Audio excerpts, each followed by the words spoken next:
Get up, you son of a bitch! Cause Punch Drunk loves you.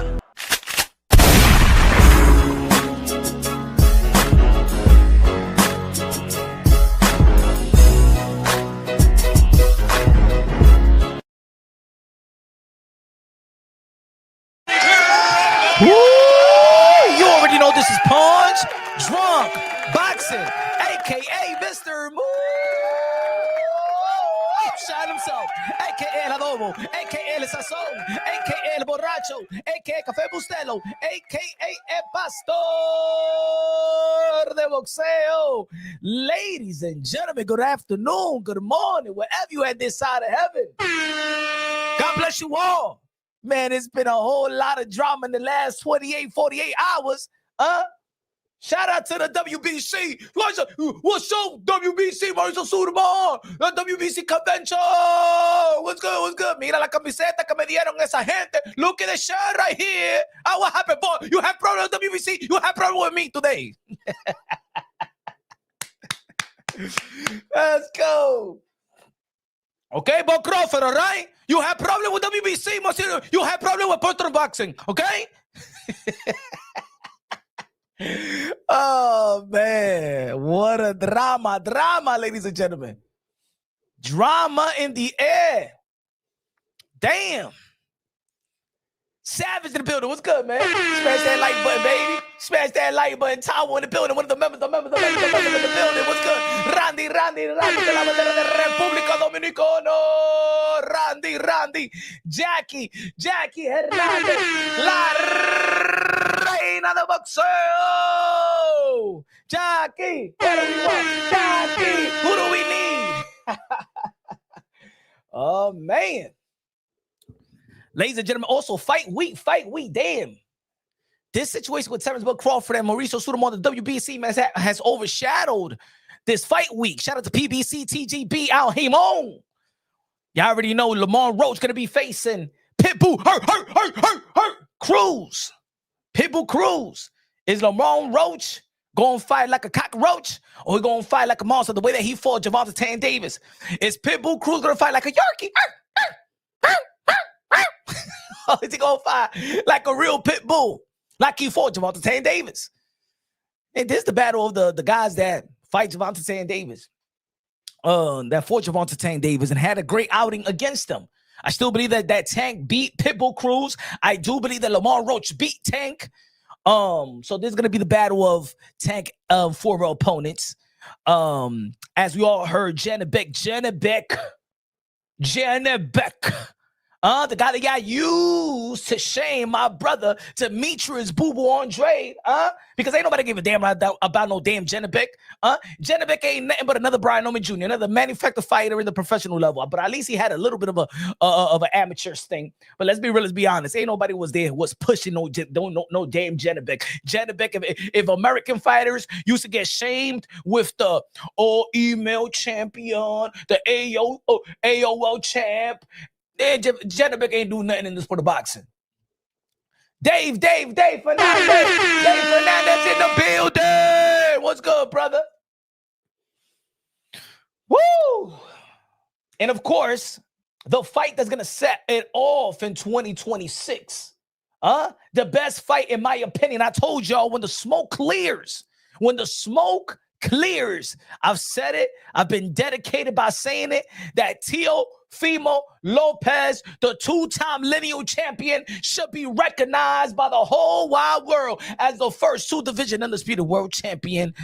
If it wasn't for the politics of the sport of boxing, and talking about the politics of the sport of boxing, we're going to be talking about this WBC, Terrence Bud Crawford, Ring Magazine, 4 Sanctioning bodies. We're going to be talking about that, ladies and gentlemen.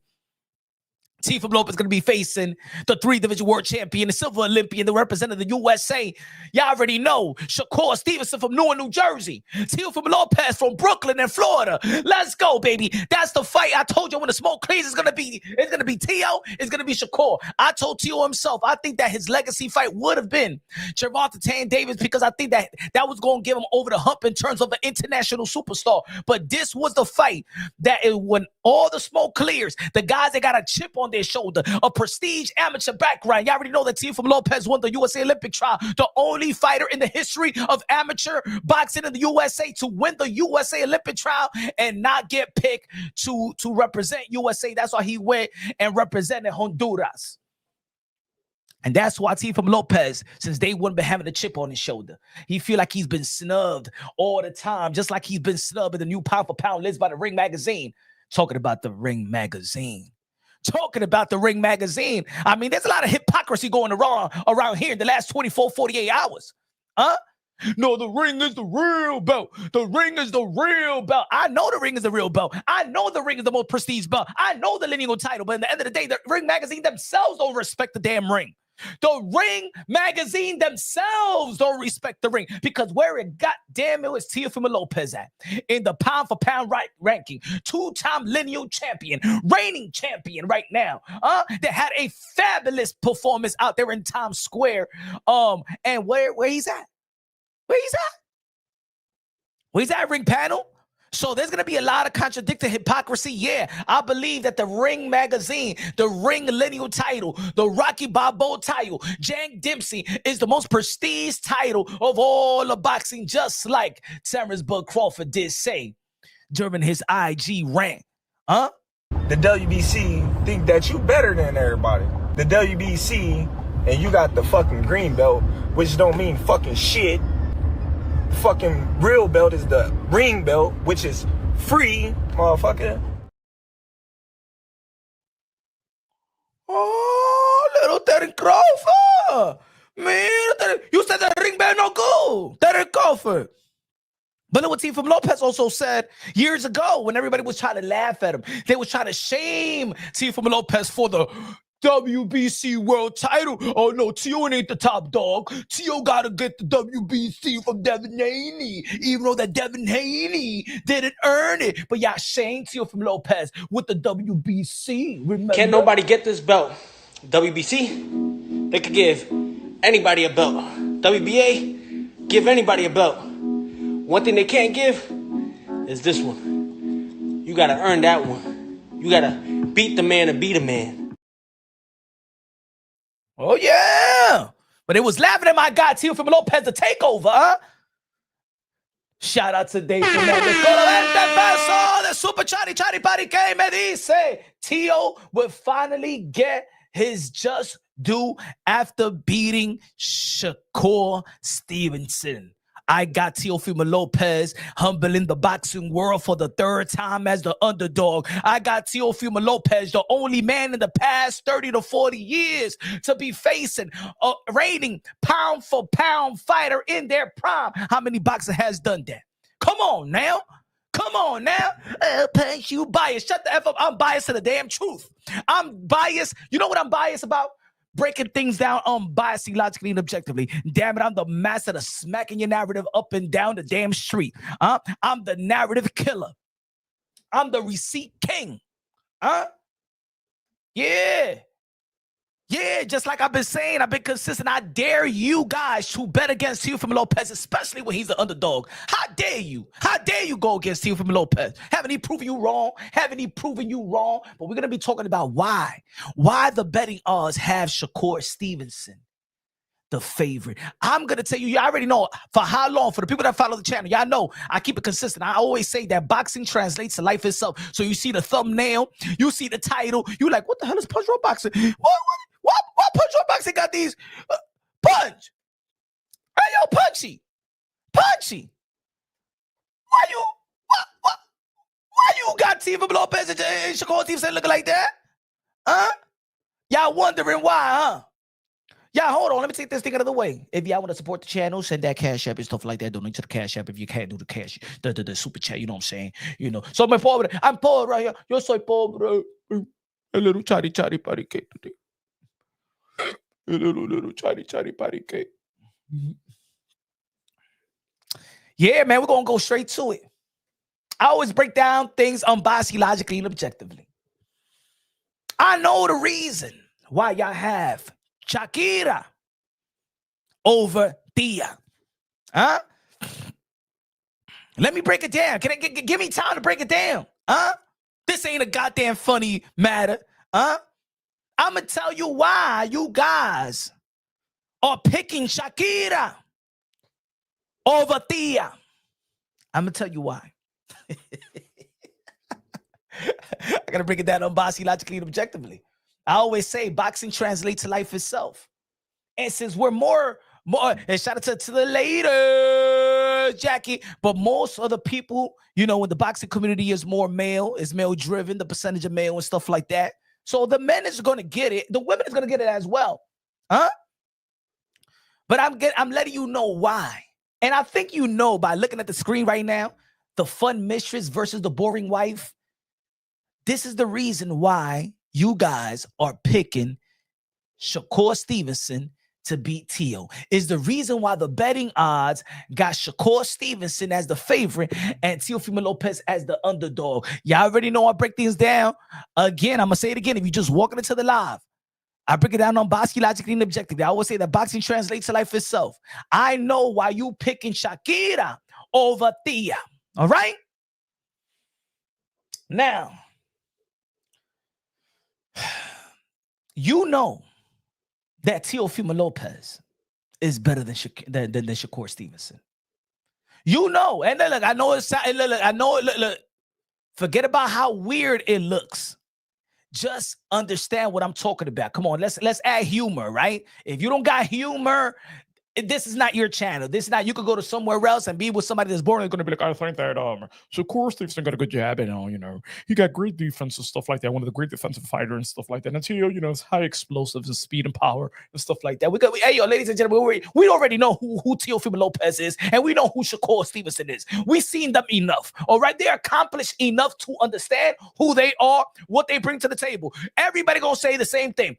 Teofimo Lopez is more explosive. He's more explosive. He's speed. He got a better accomplishment. He beat Jill Lomachenko. He beat Josh Taylor. Shakur Stevenson. He's very defensive. You know what I'm saying? He's a good movement. Teofimo Lopez, you know what I'm saying? He struggled with the likes of Jermaine Ortiz and Sandor Martin. You know what I'm saying? And Shakur Stevenson's better than them. And he's southpaw. He can move like that. Everybody singing the same tune. You got to listen to Punch on Boxing to get something different. Huh? Something fresh. Huh? Something fresh. The reason why people don't want to admit it right now, because I'm listening, you know, I do listen. I do listen because I like laughing at certain boxing takes. Most of the boxing takes, I do laugh. I do. I don't agree with it, but I do laugh because I feel like, to be honest, I do feel like most of the boxing content creators, most of the pundits, most of the fans truly do not do film study. I'm not saying that y'all don't watch boxing. I'm not saying that y'all don't watch highlights. I'm not saying that y'all not a fan of Shakur or Teo or y'all not knowledgeable about certain things. But I know that you guys do not take hours of your day doing film study. It's a difference between watching a fight. It's a difference between film study. I could watch a fight. I could watch this same fight, right? 10 times. And I would dissect every round, every maneuver. I would slow it down. I could watch Teofimo Lopez versus Jermaine Ortiz or Teofimo Lopez versus Barbosa. And I could watch that fight for 5 hours, 3 hours. Take notes. I've been doing this shit since I was 11 years old. It's been a hobby. That's why whenever y'all catch me live and I be like, and I do the live commentary, and I be 4 criteria to score the bout, clean effective punches, jab, secondary, power punches, primary, the ring generalship, who control the 3-minute intervals of each round, defense. I detailed everything, but that's the way that I am. I don't need no commentator. I don't need nothing. My people used to fight in the amateur circuit. I used to chill with judges and how they judge. I've been around it since 11. You know what I'm saying? So I've know the art of scoring bouts, and I love to do film study.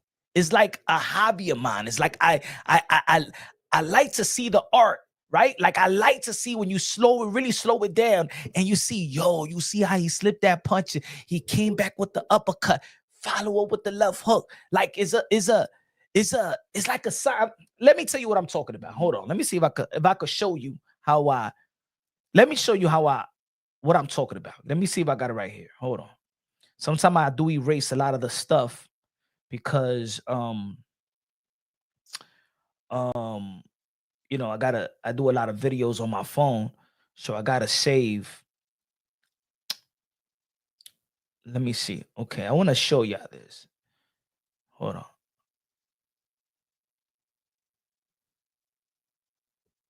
This is what I mean about that people got to slow it down, right? This is in slow motion. I want you to see how many fighters, and this is what I mean about when people talk about Teofimo Lopez defense and stuff like that Shakur Stevenson is a way better defensive fighter. No, it's not. Teofimo Lopez take risk. He stays on the pocket. He stays in the movement. He creates. Teofimo Lopez is a better creator in that ring. He's a better painter in that ring than a Shakur Stevenson. Shakur Stevenson plays it more safe. Teofimo Lopez take more risk and still is defensive responsible. I'm gonna give you an example. Fighters can do, normal fighters today can do this sequence. Just I'm slowing it down for y'all so y'all can understand what I'm talking about, right? Check this out. See that? Look. Boom. That's in slow motion, guys. How he slips the jab. Look at this right here. Check this out. Boom, boom. He counters the jab with a uppercut followed by the left hook. Look at this, folks. Bang, bang. Yo, let me tell you like this. The last fighters that I seen counter with a slipping the jab from the southpaw stand. Uppercut, left hook. I am telling you how special. I understand that probably I don't like Tio, the shit that he be saying sometimes. I am telling you guys, this kid is special. Shakur Stevenson is a great technical fighter. Teofimo Lopez does shit that you can't just teach in the gym. I'm telling you guys, do y'all film study. Pick who y'all want to pick, but be real with yourself and do film study on both fighters. Look. I want you to check it out again. This is what you call real defense. Not playing it safe. This is like he's 2 steps ahead of Josh Taylor, right?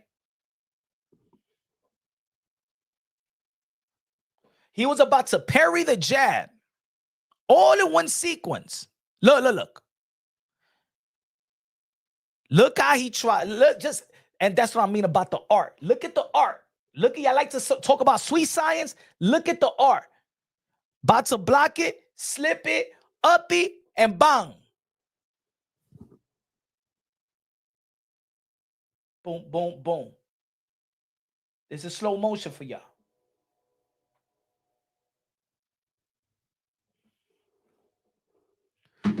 Do y'all see that? And this is what I mean. Shakur Stevenson's he blocked. About to block it. About to throw the jab. He blocks the jab. Slips uppy and left hook on the out. I'm telling you how special this. I'm telling you guys. This is him slipping jabs. I want you to just watch. I gotta teach, and I might get flagged because I'm showing it like this. Look at that.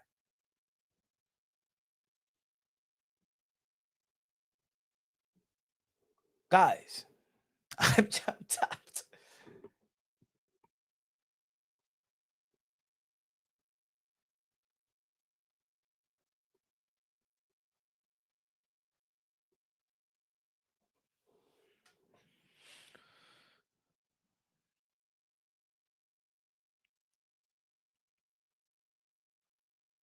Look at now defense. Pay attention to defense. Look at his elbow and what he does. That's some Floyd Mayweather shit. Remember, people used to be like, yo, Floyd Mayweather be using the elbows. Check what he does to Josh Taylor's right hand.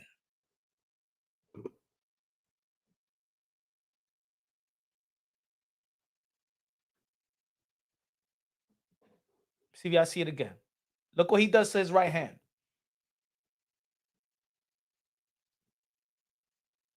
See the elbow?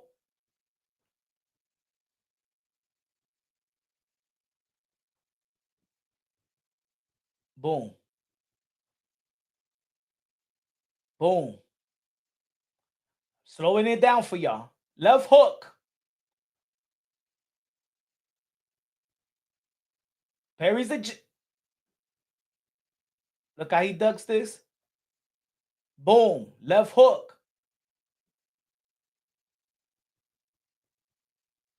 Jab. Boom. Look at this, guys. Look at this, guys. Look at the leverage. Look. Yo, Randy, I am teaching these guys. You guys do not understand what I'm slow. I have to slow it down. And I'm going to pause it to look at this. Look at this. Boom. Look at his head. See that? You see that slip? That's defense right there. Look, boom. Look at the uppercut. Look at him off the line. Those are inches. Look. Look at that. Look at that. Boom. I got to slow it down. Look at Teo. Look how he goes, slips that jab while he's throwing his right hand. That's taking risk. That's believing in my offense just as much as my defense. Not me playing it safe. I take risk because I believe in my defense, my reflex, and my punch and my speed and power. We're going to get there quicker than yours, and I'm still going to be defensive responsible.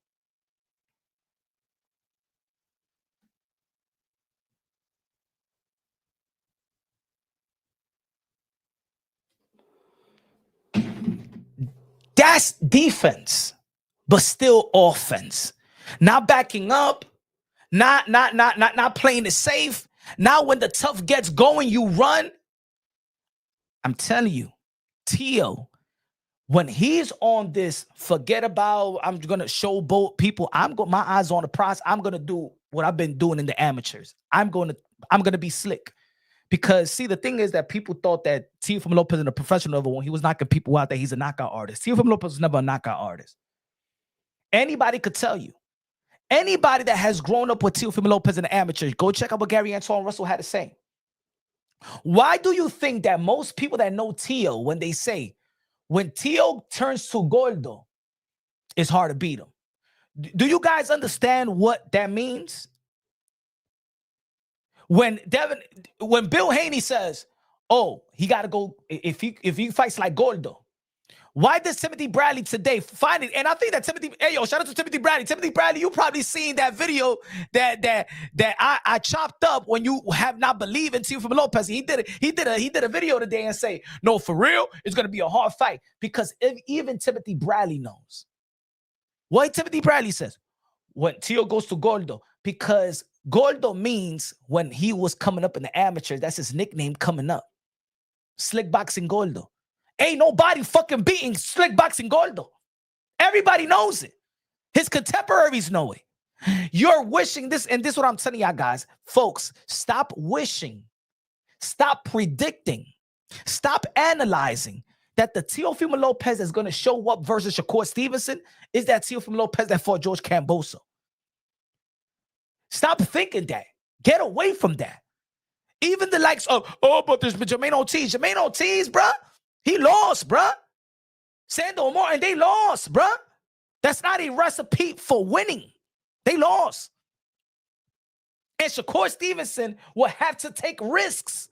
He's just not going, y'all got this all like, no. Oh, I think the reason, and this is the reason why I got this thing right here. The reason why most of you guys got Shakira versus Tia over Tia. You know why? Men, listen up, men.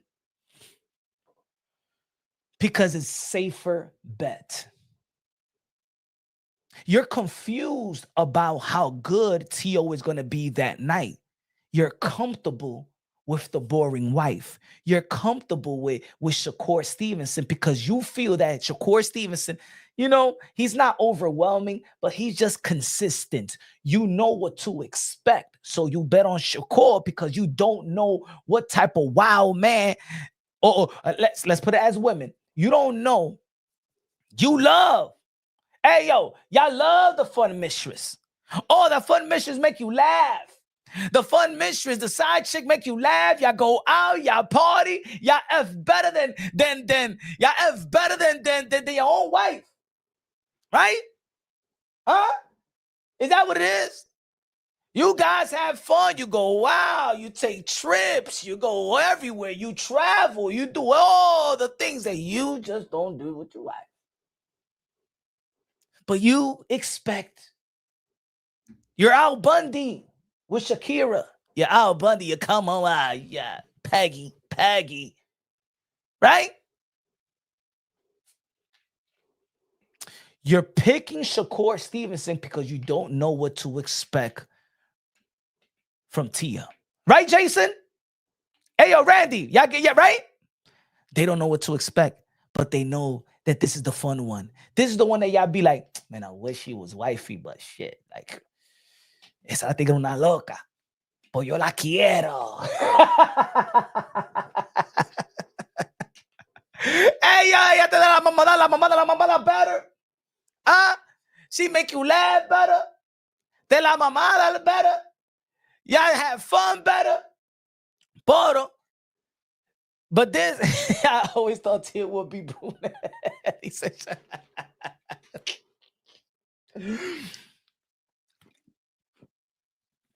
Mira, look at Jackie. Jackie said, no.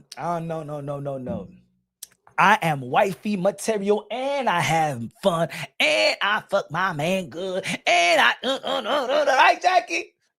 My man don't need no mission. My man don't need no side piece. I could do both. I could do the cooking and cleaning, make my meal, massage them and take care of the kids like no one else could and stuff like that. And I would ride them, and we could go on the Uber in the back of the Uber when we go out and do it like that and shit and get kicked out of the damn Uber car, and we do it in the club and stuff. I get it, but not everybody like that, Jackie. Ain't everybody like that, Jackie. Ain't nobody like everybody like that. Have a hey, yo, ladies, I'm gonna say it like this, man. Go to your local barbershop and just act like a dyke for just for 2 hours. So the men in the barbershop can talk very freely about women, and they're gonna tell you. Go to the barbershop. Forget about going to the salon. Forget about going to podcasts of these girls talking about how men should act and what men are and stuff like that. No. Go to the barbershop on a Friday, Thursday night, Saturday, whatever, when it's popping, when it's, you know what I'm saying? Listen to the dudes. There's a lot of things that you're going to find out, right? Like dudes, I'm going to say it like this. A lot of girls is doing a lot of injections. They do their ass, they do their titties and stuff like that. The man ain't going to wife you up because of that, to be honest. Real men, we don't care about that, really. When we want to share our life, looks is not really like looks, of course. Attraction, it got to be attraction, whatever the attraction is. But to be honest, to become one with somebody, men don't really think like what women. Oh my God, I got to do my lips. I got to shoot my lips up. I got to do my ass up. I got to. In reality, when it comes to relationship, men don't really care. It's not a big thing for us. See, men like to have fun with that.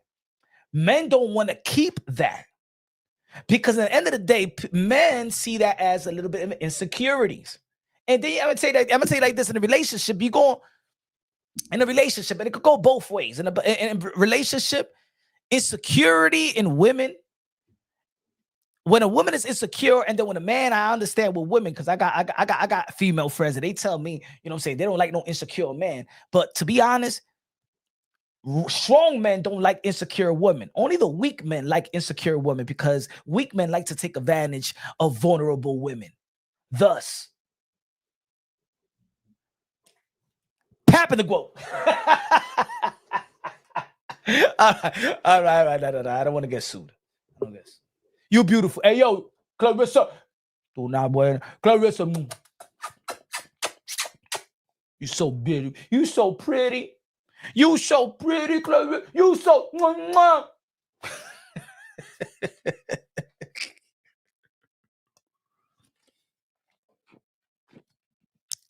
They said Edward said Shakur's gonna beat Tio with a smile. Okay. All right. Low nose boxing in the building. Okay. The reason you hear, you just listen to other people's breakdown. Forget about Punch Drunk Boxing. Because you already know that I got Teofimo Lopez beating Shakur Stevenson. It's not going to change, right? But just listen to how people break down Shakur beating Tio. They don't know. They don't know how Shakira is going to beat Thea. They know that Thea has everything they love. You understand that, ladies and gentlemen? Hey, these boxing heads, they're lying to you. They know that Teofimo Lopez have shown them that at the highest level, I passed the test. I got more speed. I got more power. I'm just as good. I got great amateur pedigree, great professional pedigree, pound for pound caliber fighter, speed, power, athleticism, intellect. They know Teofimo Lopez at the highest level. But when they break it down, Shakur Stevenson and Teofimo Lopez, I mean, look, Shakur, he got a good jab and, he's very smart. Oh, no, because Teofimo Lopez is stupid, huh? Teofimo Lopez fighting a William Cepeda. If Teofimo Lopez, and how many times I got to say this, if Teofimo Lopez fight William Cepeda the same exact way, like Shakur Stevenson, you guys be saying, oh man, that shit ain't shit. Teofimo Lopez lost his power. Oh, he ain't nothing. He ain't this. Oh, blah, blah. That's bad performance. He ain't ready for no damn boots. He ain't ready. Man, I think that Haney beat him. I think that Pitbull Cruz beat him. I think that Matias beat him. If Teofimo Lopez performs the same exact way that Shakur did William Cepeda, you guys be saying, shit, man, he couldn't handle that pressure. Can you imagine if it's Subriel Matias would knock him out? Gary Russell would knock him out. Man, I think that Rolly Romero beat him and shit like that. Ryan will beat him. You would think that everybody that's linked to Teofimo Lopez could beat him if he performed the same way the Shakur. But when it comes to Shakur, that was Shakur's best performance. That was Shakur's best performance. I did already the poll. It's either that or Oscar Valdez. But because Shakur Stevenson, in your opinion, took risks, he got hit 272 times.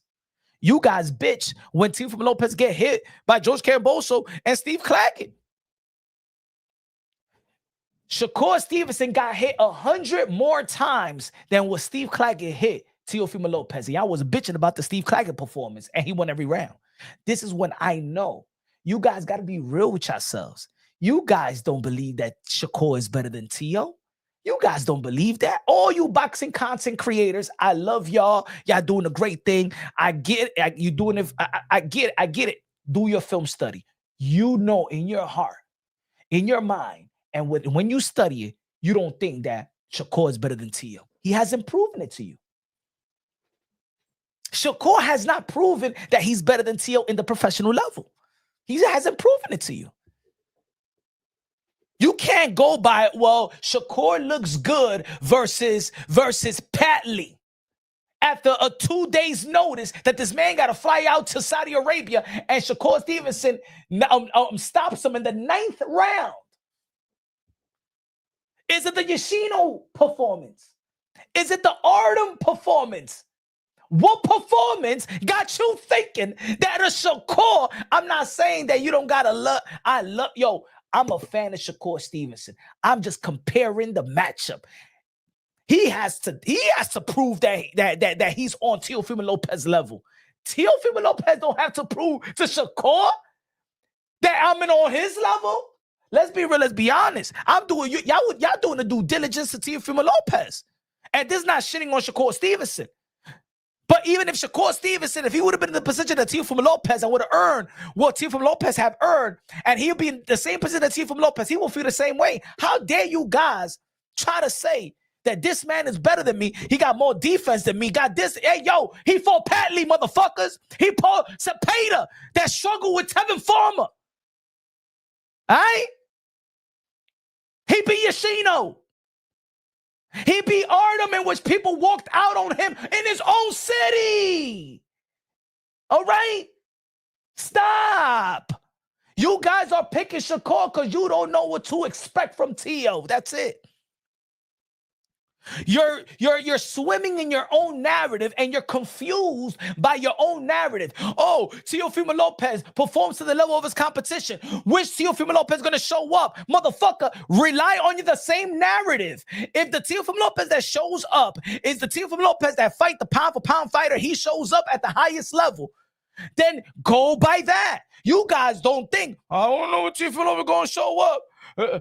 But you don't know which Teofimo Lopez is going to show up versus the mediocrity, the guy that you feel is mediocre. But you know which Teofimo Lopez is going to show up with the guys that you know is pound for pound caliber, elite, accomplished fighters. So why?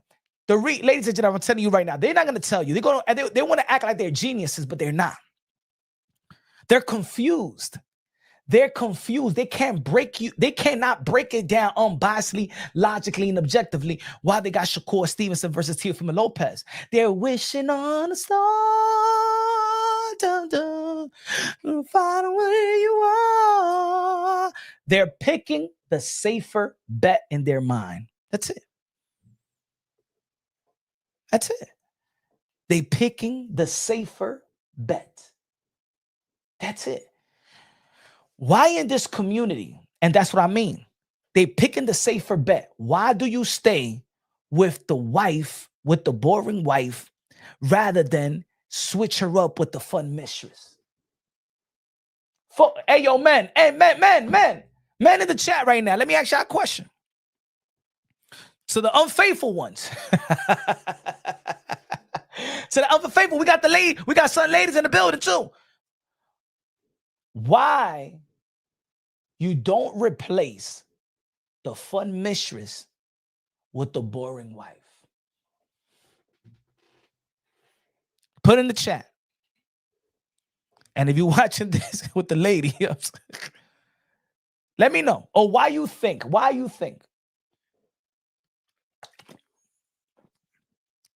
It's true, though. It is true. You know, Jackie, that and I was talking about that in the other live, remember? I said the new movement is, especially, you know why? Because the hip-hop culture, people follow the hip-hop culture in the hood and in the ghetto and stuff like that. And now dudes wifing up whores is like the new wave. It is the new wave. But Jackie, La Reina de Boxeo, says men be marrying these side hoes nowadays. Yucky.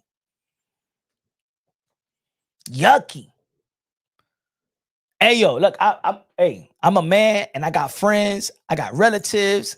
Yo, for the most part, you could see the joy when they're with the other than with their own. It's almost like they don't want to be there.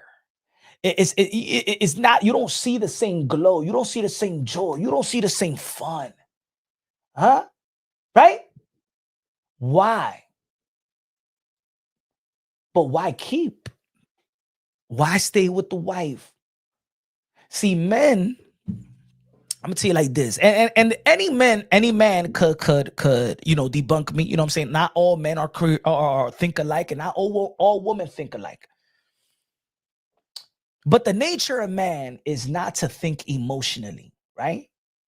The nature of man is to be the logical one, and the woman is supposed to be the emotional one, the nurturer, the emotional one, and the man has to be the logical one and stuff like that. We've heard that for years and decades about the two species, right? And I'm all right. I do agree. I don't think a woman want to be with an emotional man. And when it's time to make a decision, they need that man to be logical and stuff like that. You know, we're not better than one another, but our minds work differently, or natural being or work differently. I believe that we have different roles, which is healthy, right? Men think logical, women think emotionally and stuff like that. You know, we got roles. We just got roles. It's all cool. You know what I'm saying? I don't want men to be women, and I don't want women to be men. Like, that's how a team work, right? A man will stay in a relationship, in a job, and all of that unhappy. He can maneuver like that. A man can maneuver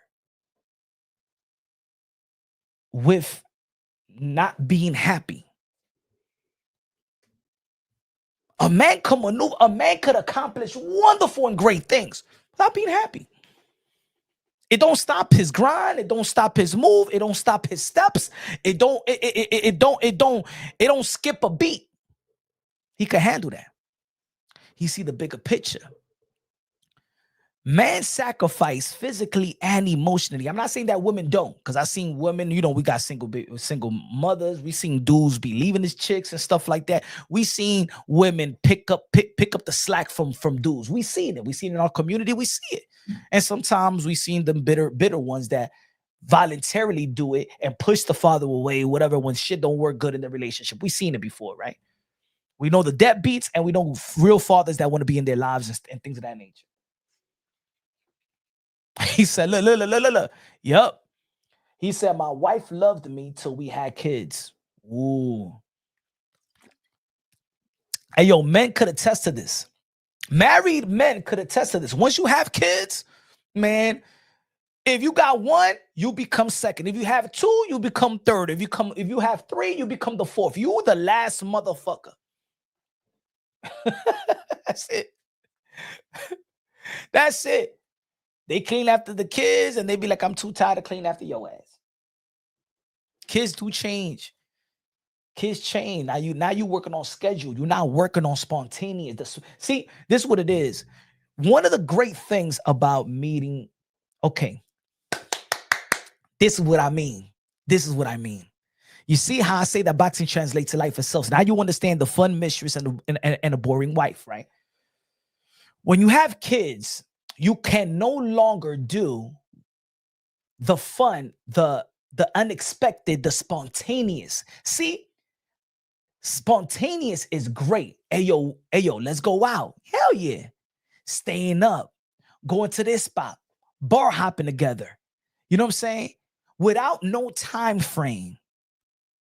But when you have kids, everything is time. And even from making love, even you're not even making love, you got to make love a little quiet. You can't make love like I used to, right?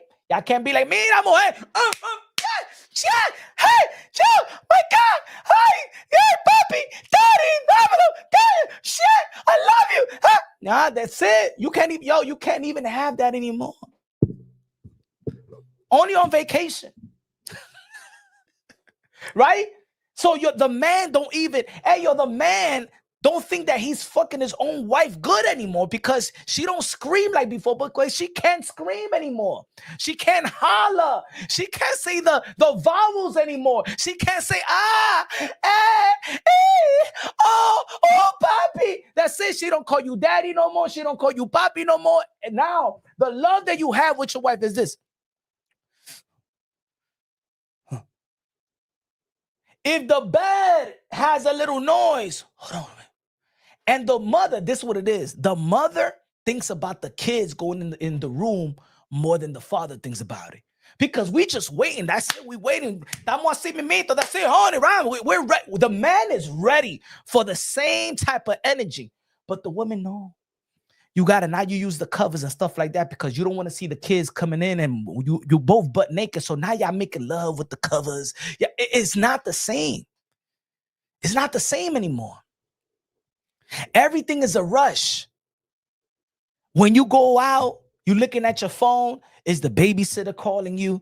Is if you leaving them with your mother or a family relative, a cousin or aunt, they calling you, mommy, when you coming? Mommy and daddy, when you gonna come? I want to go home. They don't want to sleep over.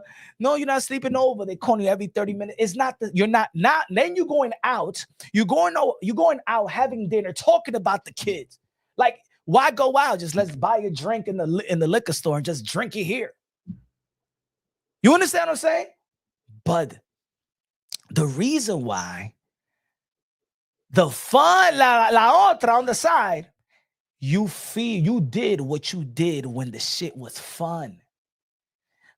There is no time frame. Hey, una loca, she's crazy. When you make love, hey, está gritando también. Like I'm not saying this is me now. No, this is not me now. This is not me. This is not me.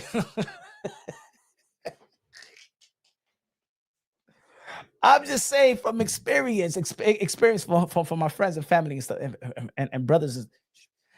You know what I'm saying?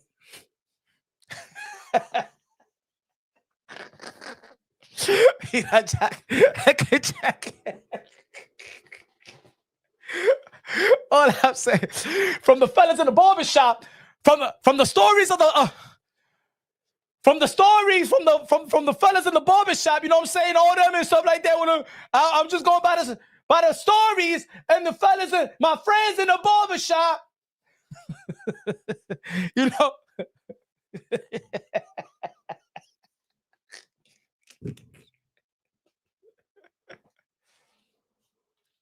You know, I'll be watching a lot of, shows, a lot of people in the IG, they be spreading their relationship, you know what I'm saying, stories. So I'm just, telling the YouTube community what I heard out there.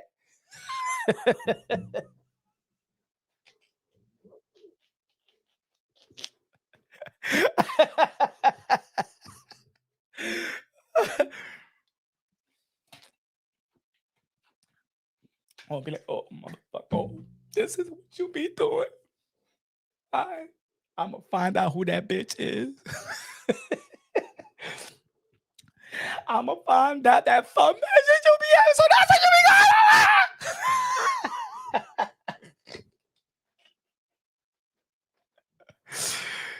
But yo, and then it gets to the point. It gets to the point where it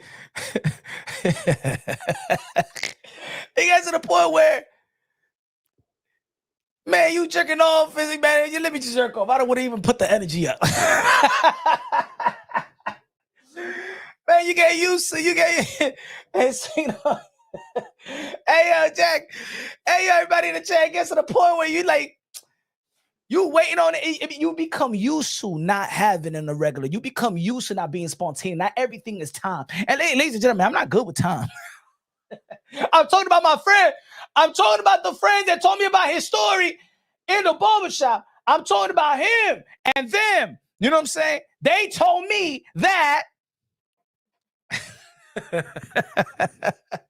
They told me that sometimes, you know what I'm saying, they don't want to put that energy no more because they don't know when they're really going to get it. So they got used to it. So they just jerk on and go to sleep, wipe their fucking shit in their stomach and shit like that, go back to the bathroom and shit, put some water and shit, and go fall asleep.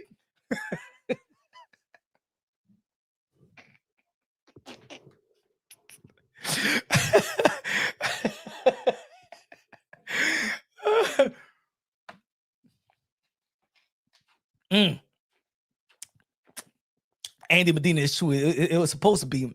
It's supposed to, right? It's supposed to be the frown and the happiness. It's supposed to be, right? But you understand what I'm trying to say?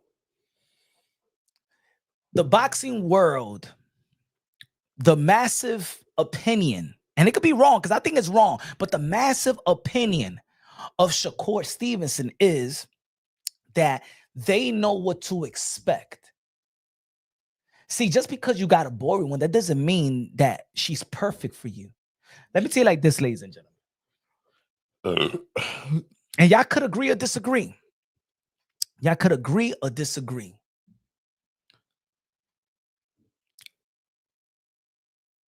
It's not about when you enter the relationship, it's not about who's the best looking one, who's more fun, who's this. Individually. See, that's what it is.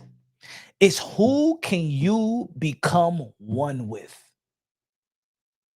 You understand what I'm trying to say? And that's why people stick with the wife. I'm not going to say boring. When men search for a wife, is that wife that they could become one with. Not when your mindset is individual. See, because when you're dating, When you go on dates, when you're boyfriend and girlfriends, you're still thinking individually.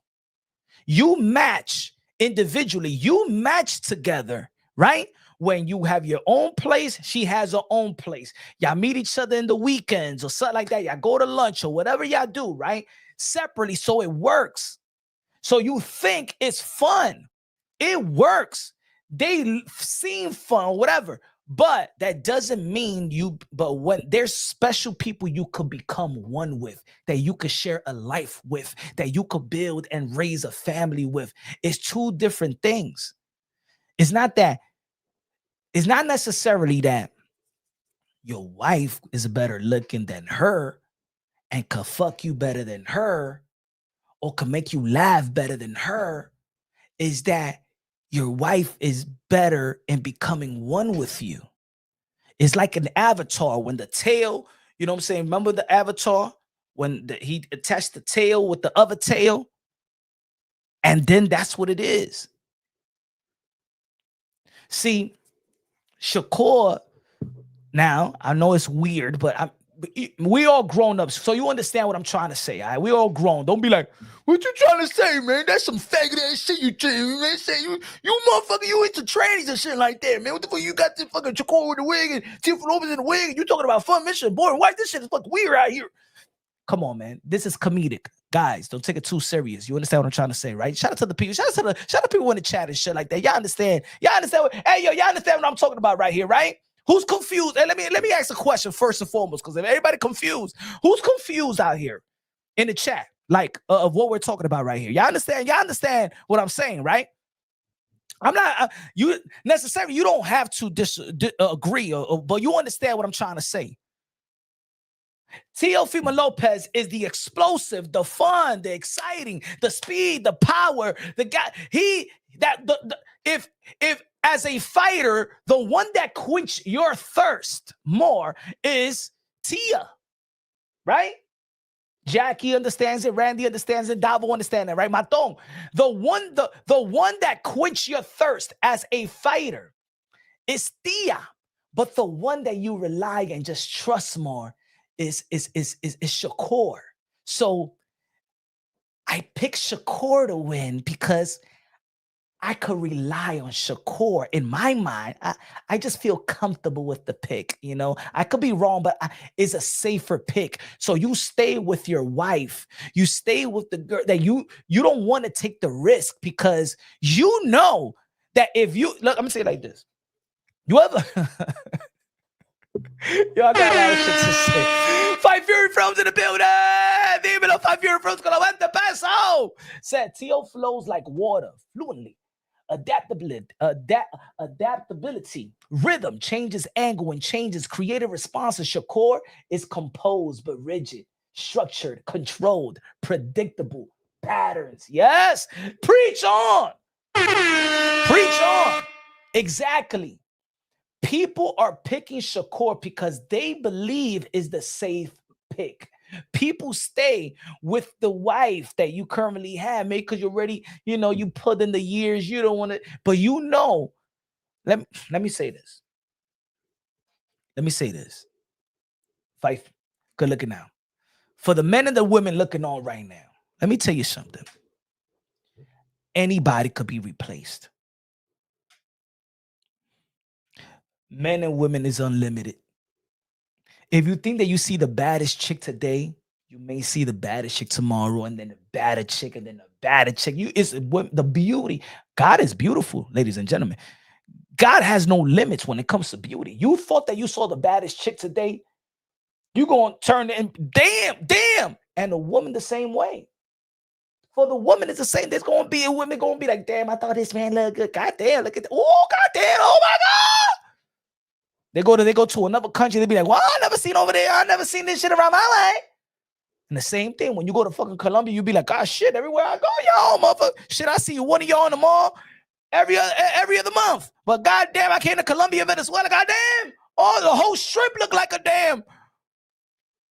You understand? If you don't play your cards right or whatever, everybody could be replaced, right? Everybody got to be on their toes. Right? It's hard out here in these streets, and especially now with social media, and you got the IG, You remember back in the days when it was hard just to get a porn DVD, right? You remember the porn DVD? You remember what Girls Gone Wild? You know how hard it was to get that shit? Man, in high school, man, I remember shit. Hey, yo, we was slinging that shit like slinging coke. Hey, yo, let me finish that shit. I haven't finished that shit. Yo, lend it to me, blah, blah, blah. Lend it to me. Yo, nah, give me $10 and shit. We was bootlegging Girls Gone Wild shit. It was hard, bro. We had to steal the damn these tapes. It went from one to my boy's uncle, and then it was sprayed. We just slinging Pono. It was hard. Now, man, you go to IG, you go to Reels, and all the girl. Oh, then she look. Oh shit, goddamn, oh, goddamn. Yo, by now, I'm saying like this. Men is like. Pfft. That's why outside, men and women are not really talking to one another because everybody going like this. Like, I already seen the baddest chick today. You know what I'm saying? And if you don't control yourself, women and men, if you're on that masturbating shit, right? If you don't control yourself, you're never going to feel the need to be with somebody. You'll be like, well, I don't give a fuck. I ain't going to talk to this chick. Man, I'll fucking jerk off later when I get back home.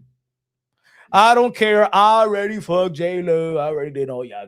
I did J-Lo today. I did with Kardashian yesterday. I did this chick that it just came through the damn IG recommendation. That she look good, or she's from Spain and shit like that. And the same thing for the ladies. Look at the Jamaican guy, motherfucker. Oh my God, I never did I never fuck with an Asian guy. Let me see how it is. Let me go to Asian. Oh man, he's a good Asian. He got black in him and stuff like that. Blah, blah, blah, right? Come on, ladies. You know, come on, man. Come on, ladies. This shit got everybody effed up. All that recommendation and shit like that.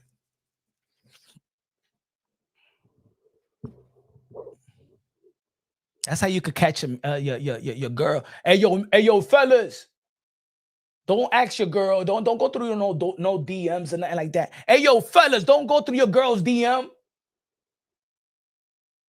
Just go to the Reels and see the recommendation. And if you see a bunch of dudes with their shirt off and shit like that on some finish, you be like, oh, you be looking at man dudes, huh? Vice versa. Girls be like, hey, yo, you don't got to check if he's talking to girls and that like that. You don't got to check. Just go to his recommendation. If you see a bunch of girls with bikinis and stuff like that, you know what he was looking at throughout the day, throughout the weeks.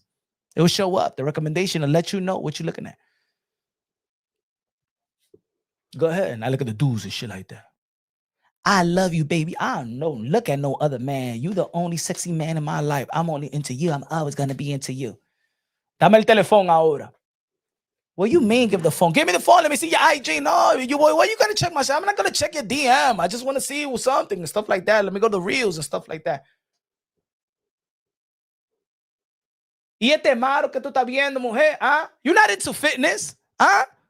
You're not into fitness. Every time I go to the gym and I invite you to the gym, you don't want to go to the gym. What's all these guys that you have in the gym? Huh? Mira, de que Mike Rashi, el otro, Sinbone, the dude, the African dude that does the thing with the why you have all these men? Thinking you into fitness.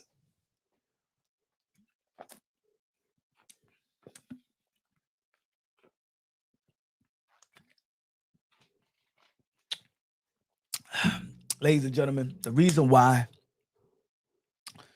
people are picking Shakur is because you think that Shakur is the safer belt.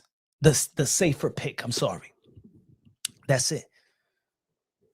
But look at his resume compared to Tio. I'm not saying that Shakur Stevenson has a bad resume. I'm saying it compared to Tio. He said, bro's calling us. I'm calling everybody out. I said the girls and the guys. How many of y'all been, how many of y'all,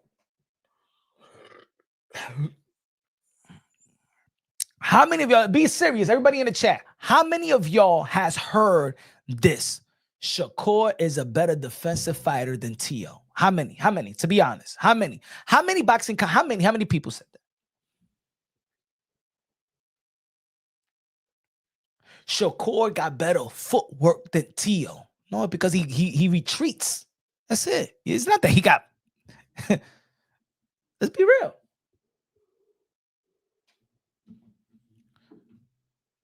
How is Shakur going to beat Tio?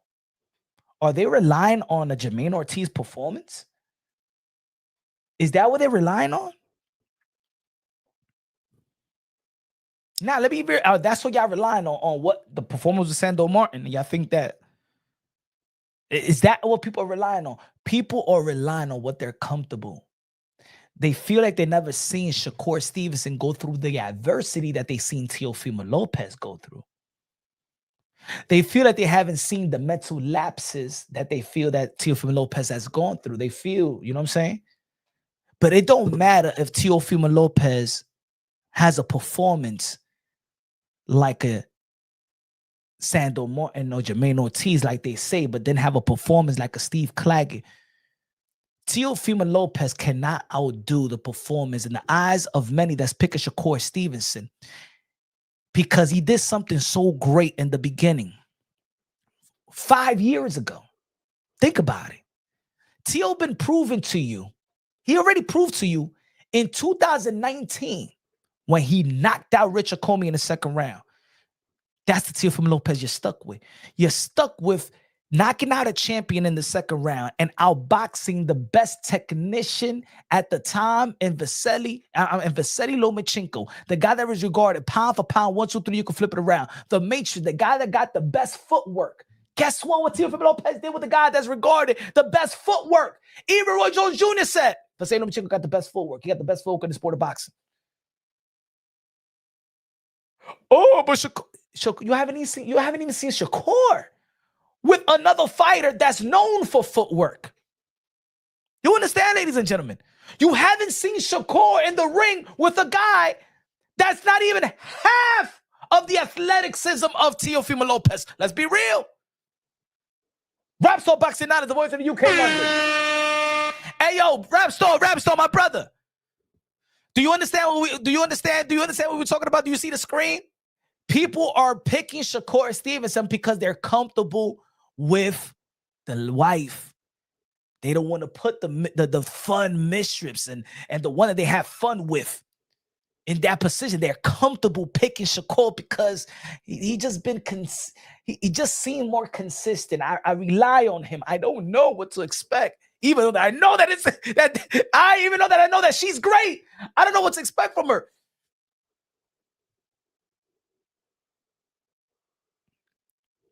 That's what it is. So let's be real. Let's be honest. Everybody that's picking Shakur, let's be real. Stop giving me wishful thinking. Break it down on boxing logically and objectively. Break it down. Shakur Stevenson, when he takes risks compared to when Teofimo Lopez takes his risk, is not a better defensive fighter than Teofimo Lopez.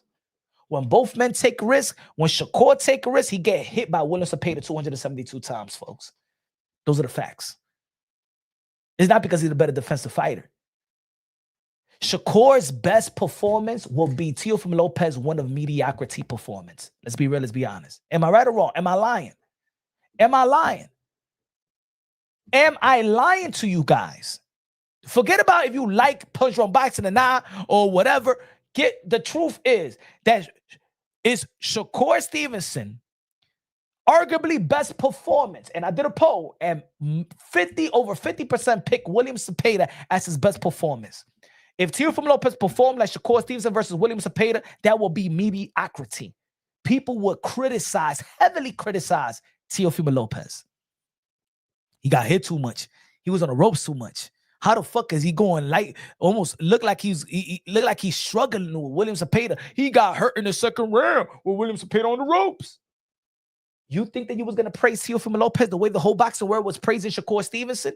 It's because finally Shakur Stevenson was offensively minded.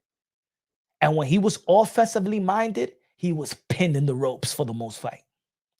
Effective on the ropes, effective on the back foot, but he also got hit a lot. Fight Fury with the $20 super chatty body K. Boxing IQ will be the determining factor in this fight. And guess what? I seen Teofimo Lopez IQ at the highest level of the campaign of the division that he has campaigned with. This is why Teofimo Lopez is two-time lineal. Good looking out, Fight Fury Films. So when I go off of IQ, I don't go by, I think Shakur Stevenson is smarter than Teo. Teo already showed me his IQ. Teofimo Lopez out of this generation have shown the best IQ out of all of them because he's proven it. Forget about if he had a bad fight. We seen Duran have a bad fight. We seen Floyd Mayweather get wobbled up by Chop Courtney. We see Mike Tyson go a whole 12 rounds in which he had a rematch. What's his name? Not Trevor Burbick. Razor Ruddock. Every fighter is not perfect. You're gonna see them struggle a little bit with guys that you don't think they should be struggling with. Let me say that again. In the history of the sport of boxing, the high invested fighter, the high skillful fighter, yeah, they sometimes go life and death with a guy they're not supposed to go life and death with. Sometimes some of these guys take a hiccup loss. You understand? Roberto Duran at the time that he fought Edo de los Santos, not Edo de los Santos, De Jesus. He was not supposed to lose to him. Matter of fact, when he lost to De Jesus, do you know that was a non-title fight? That was a stay busy fight. And he lost. And even though De Jesus became a world champion later on, at the end of the day, at the time that Roberto Duran fought him, that was a stay busy fight. Belt was not even on the line. And he lost. Roberto Duran didn't lose his strap because it wasn't a serious fight. You understand? In the history of the sport of boxing, you're going to have your hiccups. We seen Oscar De La Hoya get put to the floor by fighters that's way levels below him. We seen Tito Trinidad. How many times we seen Tito Trinidad get wobbled, get put down, and then his father had to smack him in the corner to get back to being a damn monster. And then Tito Trinidad will come on his stool and then knock out his opponent. But how many times we saw that? See, the thing is that we think bougie nowadays. We don't think the same way. Tito Trinidad's dad was a great trainer. I never heard anybody really now like criticize his dad. But how about if you see Bill Haney smack up Devin Haney? We'll be like, oh my God, he's out of control. He can't even be in the corner. And you see Teofimo Lopez Sr. smack his son in the corner. You'll be like, what the fuck is up with that corner? But Tito Trinidad is a legend. We all right. See, yeah, people talk about different eras or the era of before is way better. But you as a fan back in the days was a better fan. You understood boxing. You understood character. See, one of the things that back in the days we used to marvel about fighters was character. In the end of the day, we know that you in a fight. You in a 12-round bout. We ain't never looked for perfection. Why we know like a Canelo Alvarez, why we know that Canelo Alvarez and Marvin Hagler, why we always marvel about their chin? Because they got hit. Now is, oh my God, look at, he has a cookie. Look at that. Did you see Teo? Did you see Teo versus Steve Clausen? Did you see his face? Did you see a little gash? I'm like, oh my God, folks. I mean, look at him. He got dropped. What you think this man will do to him? He ain't shit. When did the boxing world stop adopting? Started to adopt this emotional bougie. Like, to be honest, sometimes I don't know if I'm talking to other boxing fans. I thought that this was like a hardcore boxing community in the YTBC, but the new wave of how they analyze a fight. Ladies and gentlemen, you remember when Abdullah Mason got put down and got right back up and stopped his opponent? Right there showed me the character of Abdullah Mason. You think I'm saying Abdullah Mason, oh my God, he got a weak chin. Oh man, he's exposed. No, bro. There's going to become a time when the tough gets going. A lot of fans, you want to see the best fighting the best. It's going to be like this. It's going to be, I'm going to tell you like this. This fight could very well be like Bivol versus Beterbiev. Why? Because it's two high caliber fighters. Two different type of skill set, but at the highest level. And guess what? There was no real highlight in Bivol versus Beterbiev. There was no real highlight. But we understood as a boxing fan the technical side of things of both fighters and respected both fighters. And whoever wins, look, many people thought that the last fight Beterbiev won. People thought that Bivol won. In the first fight, people thought that Bivol won. People thought that Beterbiev won. Different type of style. Judges are looking at different type of stuff at that fight. It could turn out like that. But the way people are analyzing this fight is what got me, like, it really is funny listening to people, and credible people at that. I see a lot of confusion in the breakdown, and there shouldn't be no confusion. Some people just pick people because they're trying to hold relationships. Ladies and gentlemen, I'm going to say it again for the people that's new to the channel. I always said that when the smoke clears, it's going to be Teofimo Lopez and Shakur Stevenson. And I'm talking about everybody with the Ryans and the Tanks and the Haneys. When the smoke clears, I always thought that it was going to be Shakur and Teo. We getting that early. We're getting there. We're getting that in their prime. I do believe in Shakur Stevenson's skill set. These guys know each other. They know each other very, very well. They know each other coming up. They know each other. They got each other's numbers. They have spoken to one another. They have given props to one another. They have sparred one another. They travel the world together in the amateurs. That's why I'm gonna tell you like this. Listen to Gary Antoine Russell's prediction. That's a legit prediction because he knows them very well. Gary Antoine Russell knows Teo very well, and he knows Shakur. And I think out of all the predictions, Gary Antoine Russell, he understands, because he says if the Teofimo Lopez that fought Lomachenko, then he got Teo. You know why? Because he's going by that same Teofimo Lopez, Gordo, that he came up with. But also he came up with Shakur Stevenson. And he understands how Shakur Stevenson is good, intellect, timing, everything. Both of these guys are gym rats. Both of these guys are stressed to be great. They really got a chip on their shoulder to be great. That could get Shakur Stevenson, over the hump. But Teo is not this guy that just he wants to be just as great. Hey, yo, I've been around a lot of fighters.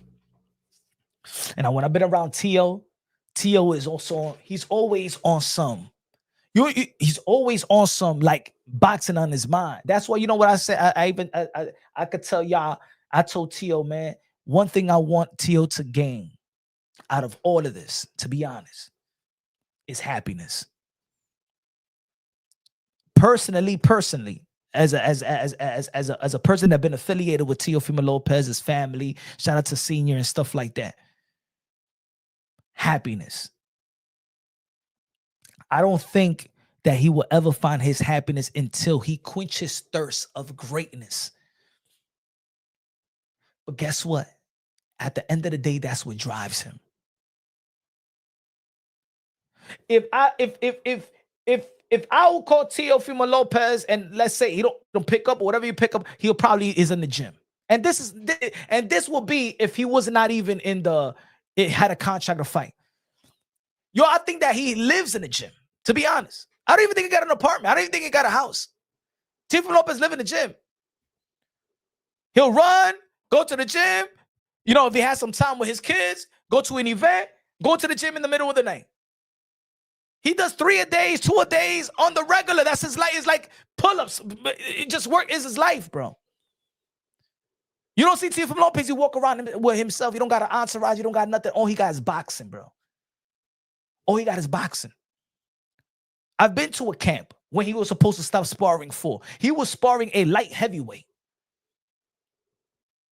And the guy is going ham on Teofimo Lopez. And all Teofimo Lopez is working on going to the body. Going to the body. See, Teofimo Lopez listened to the critics. And I remember I had a conversation, even with his dad. Yo, what you do? What you think? What you think? What you think? I'm like, yo, I'm going to tell you like this. Once your son start hooking to the body, that's when he's truly a complete fighter. Leading up to the Sando Martin fight, but it was really leading up to the Jose Pedraza. Remember, Sando Martin was, remember, it was supposed to be Jose Pedraza. Jose Pedraza got sick. Sando Martin was a last minute replacement. So he had to switch up all his sparrings, you know what I'm saying, to a southpaw. But he was working on going to the body. And his father, I remember his father, all right, that's it. Nah, one more. And that's it. One more. Like like Tio is like a perfection. If he don't get it right, bro, he would have sparred. And I remember this sparring. This sparring was, I remember, bro, he jogged in the morning, I remember. Then he had another session of workout, strength and conditioning. Then he did swimming. And then he did the sparring with 3 sparring partners from, I think it was 11:30 to 2:30. And then after that, we had that long interview. And then after that, he went, and then after that, he goes to run. And I said, this guy's a machine, bro. You seen him in Vegas? I'm like, watch, man. Watch. I'm going to be great, yo. I got to get these dudes in the ring. I got to get these dudes. And it's like, he don't turn it off, bro. Como, he don't turn it off. Have fun. But these people in the sport of boxing, man, for real, all the shit, it's like chip on his shoulder. Like and I think that desperation of greatness, that thirst for greatness. Y'all think that he was capping about Bud Crawford. Nah, bro. He been wanting to fight Bud Crawford ever since Bud Crawford was about to fight Kell Brook. This is not new. This is not leaking for the people. He been wanting to fight. Watch, I'm gonna fight Bud Crawford. He been talking about fighting Bud Crawford ever since that Bud Crawford was gonna fight Kell Brook. He been having that chip on his shoulder. I could beat him. Why? I'm gonna beat him. For y'all, it's a delusion. But let me tell you like this. One of the most dangerous men in the sport of boxing is when that dude is dialed into you for years, study you, watch tapes constantly. That's not. Teal been winning Bud Crawford since the Kell Brook. He was already ready to fight Boots Ennis. Let's not forget that. Teal signed up to fight Boots. Y'all forgot? Y'all think this motherfucker is cap, right? Some of y'all think that this motherfucker is cap. Teal is not supposed to fight Shakur Stevenson. Teal is not supposed to fight Devin Haney. Teal signed up to fight Boots. Let's not forget that. Boots didn't want to fight Teal. Let's not forget this. I don't give a fuck what other channel showed. The facts is Turkey told y'all what he signed up to fight. You think that this guy that doesn't have confidence, that's calling out Bud? Hey, ain't nobody ever pushed the nerves of Bud Crawford. Who walks up to Bud Crawford? Not even Boots said anything to Bud Crawford when he came face to face. Teal going back and forth with Bud Crawford talking shit, the father, everything. You think this is for clout? When has Teofimo Lopez done anything for clout? If his resume speaks for itself. That thirst for greatness. Let me tell you like this. The thirst for greatness that Teofimo Lopez got, Shakur Stevenson can't match that thirst. I'm going to tell you why. And I like Shakur Stevenson. Let me tell you the difference between Teo and Shakur. And I said this years ago. Teofimo Lopez, best friend in the sport of boxing, great friends in the sport of boxing, was Rolly Romero. When Rolly Romero stepped to the 140-pound division, and peep this, Teofimo Lopez, Rolly Romero, they're like best friends. In boxing, they were. In the baby shower, I went to shout out to it was a great time when Teofimo Lopez had the baby shower. It was only one boxer there. Teofimo Lopez didn't have friends like that. Teofimo Lopez don't have entourage. He's like a one-man army. Rolly was there, the only one. Out of friends, outside of family, friends, and stuff like that, Rolly. Fathers and the mother know the parents. As soon as Rolly went to the 140-pound division, ain't no friends in boxing. Teofimo Lopez threw his friendship away, if y'all remember, for a bit at 140. Oh, Rolly goes to 147. I'm cool. When Keyshawn Davis goes to the 135, if he's in the 135, and Shakur Stevenson, and you ask Shakur Stevenson, would you fight Keyshawn Davis? Nah, that's my friend. That's the difference between Teofimo Lopez and Shakur Stevenson. That Teofimo Lopez is legacy or nothing. Is greatness or nothing, and fuck everybody else. He don't put his greatness, he don't put his greatness second to nobody. Teofimo Lopez don't put the pursuit of greatness second to nobody. That's the difference between Shakur and that's the difference between Teo. Teo will say, fuck you. Teo would tell me, fuck you, Punch. I don't give a fuck about you. I don't give a fuck about anybody. If anybody get away with my greatness and everybody tamper with my greatness, fuck everybody, the whole world, fuck his family, fuck everything. This guy will die for his greatness, bro. Shakur is not like that. Shakur would not say, you know what? I will fight Bud Crawford to be great. Nah. Shakur would say, you know what? Remember, I asked Shakur, yo, what about, remember I asked Shakur, and I try to ask him so many times, right? In different type of ways, different type of avenues. I say, yo, what about if you got 3 of the belts and Keyshawn Davis got 1 of the belt and you could become undisputed in the lightweight division? He like, nah, man, we'll spar for y'all. And that's when I knew the mind is different. They're different. Shakur will have Keyshawn Davis friendship above his pursuit of greatness. Teofimo Lopez will throw his best friend to the side. Sorry, get the fuck out of here. You're not gonna get in the way of my greatness. I wasn't born with you, and you wasn't my friend when I had this dream. Ain't nobody getting in the way of my dream.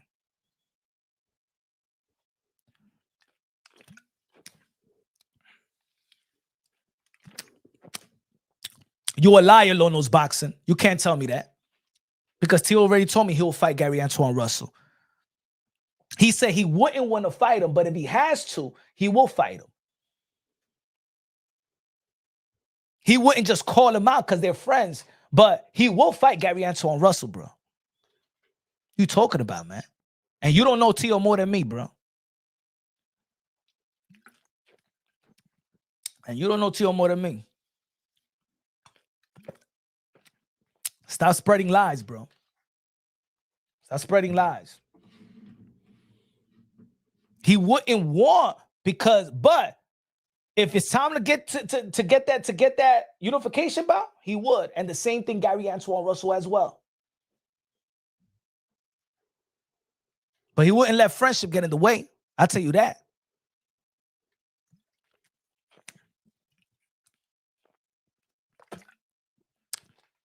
Shakur vocally, consistently say, I wouldn't fight Keyshawn Davis. That told me that Shakur Stevenson wouldn't dare to be great. And guess what? Shakur Stevenson is going to go to the 140-pound division. And guess who's up there as well? Keyshawn Davis is going to be campaigning at 140-pound division. That means that Shakur Stevenson would not maximize his greatness. Teo would. Shakur Stevenson thirst for greatness is not like Teo's. Tito with the $5 super chat says, yo, Punch, you think Teo will bring Jermaine Ortiz in sparring? I can't see a better sparring partner to replicate Shakur Stevenson. To be honest, I think that he don't need Jermaine. I mean, he could, but I think that Jermaine Ortiz wouldn't spar Teo because, you know, Jermaine Ortiz feel like if he gets in position, he could get another opportunity to fight Teofimo Lopez in the future if he puts himself in position. So I don't think they're just too close. In he could be in well position and still get an opportunity, and I don't think that they want to spar right now. You know what I'm saying? That I don't think that Teo will want to spar or Jermaine Ortiz will want to spar. I don't know. Good question though. But you know, he's beating Jermaine Ortiz in the amateurs, and he beat Jermaine Ortiz in the pros. I think that Teofimo Lopez could easily do work with the Gary Russell family when he was younger. You know what I'm saying? I don't think that you know, he could even work with the likes of I don't think the size will be different, but the speed will be good. I think that him and Gary Russell Jr. they you know, Teofimo Lopez is great friends with the family, and they could, you know, spar one another and stuff like that. Money, Mark in the building. Money, Mark in the building. What's good? He said, salute, Punch. Not a big fan of either guy, but Tio wins that fight going away. Too many tools in the bag. That's the way that I see it. Just too many tools in the bag. The bag is heavy. The bag is heavy. And he's shown me at the highest level. This ain't even just because I'm a supporter of Teofimo Lopez, because I'm a fan of Shakur Stevenson as well. I'm a supporter and a fan of Teofimo Lopez. But even if I wasn't even a fan, even if I wasn't a supporter, out of both and out of anybody in this young generation, Teofimo Lopez have shown me multiple times in 2 different divisions that at the highest level, he passed the test with flying colors. Shakur don't got a better IQ than Teofimo Lopez. He hasn't shown me that. And he hasn't shown you that. You're lying to yourself. Everybody that says that Shakur Stevenson got a better IQ than Teofimo Lopez in the professional level, they're straight up lying to you, because he already showed it at the highest level. Shakur Stevenson already showed this with William Zepeda and Oscar Valdez. And that's not even pound for pound quality. Let's be real, let's be honest. That's like, yo, okay, talking about IQ. All right, put it this way, folks. And I always say boxing translates to life itself. Let me get this pitch out of the way so people won't. And we're going to be talking about this Buck Crawford versus the WBC in a minute. Okay.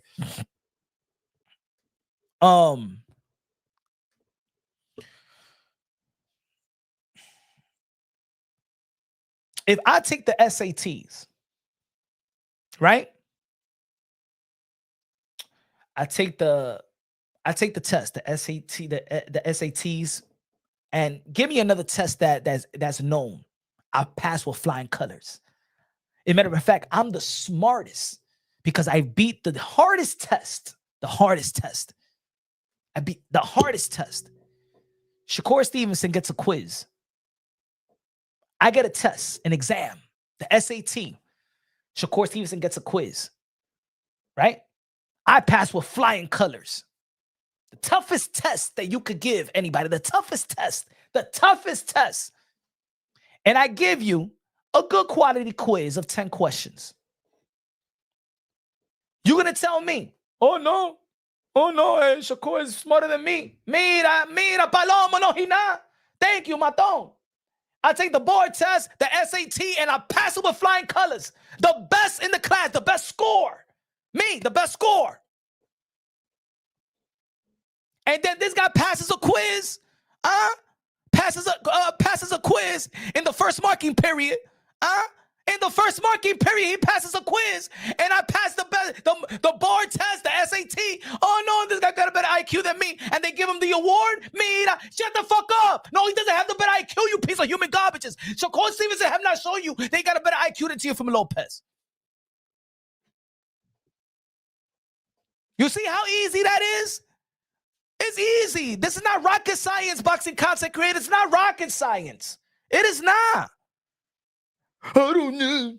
I think that Shakur Stevenson got better defense than Teofimo Lopez. And I think his IQ is better than Teo. Better IQ. And what test that he passed that gives you a better IQ? Mira tu tigre. Hey, yo, I'm not even shitting. Everybody knows, everybody knows that follow the channel and stuff like that. I am a fan of Shakur Stevenson, but compare the thing that they say about comparing with Teo, he got a better IQ. Why? Why he got a better IQ? Because he beat Padley, Artem, Yashino,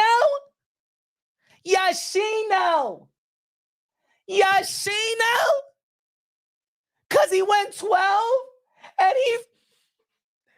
Oh, I know what it is. Tito, con los 5 pesos. Good looking out. God bless you, my brother. He said Shakur don't move his head. His defense comes from leg movement and leans back. I like it. You see, Tito, you know you're fucking boxing, man.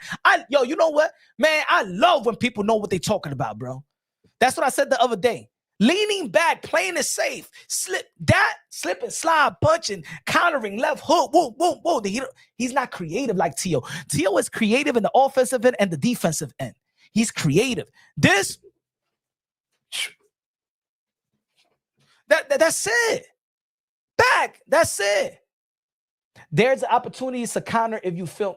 Thank you.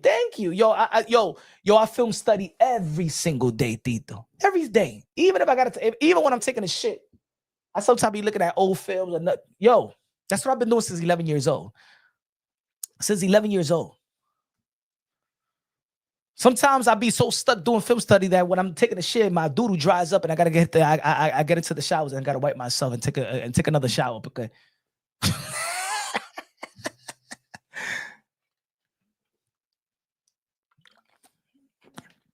Jedi, dímelo, Jedi.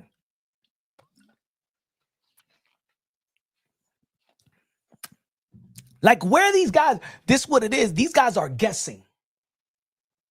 I understand that making prediction, it's just making a prediction. We're not Nostradamus. We really don't know who's really gonna win. We could predict. Everything is a prediction. But all I ask, make your predictions make sense. I could be wrong come fight night.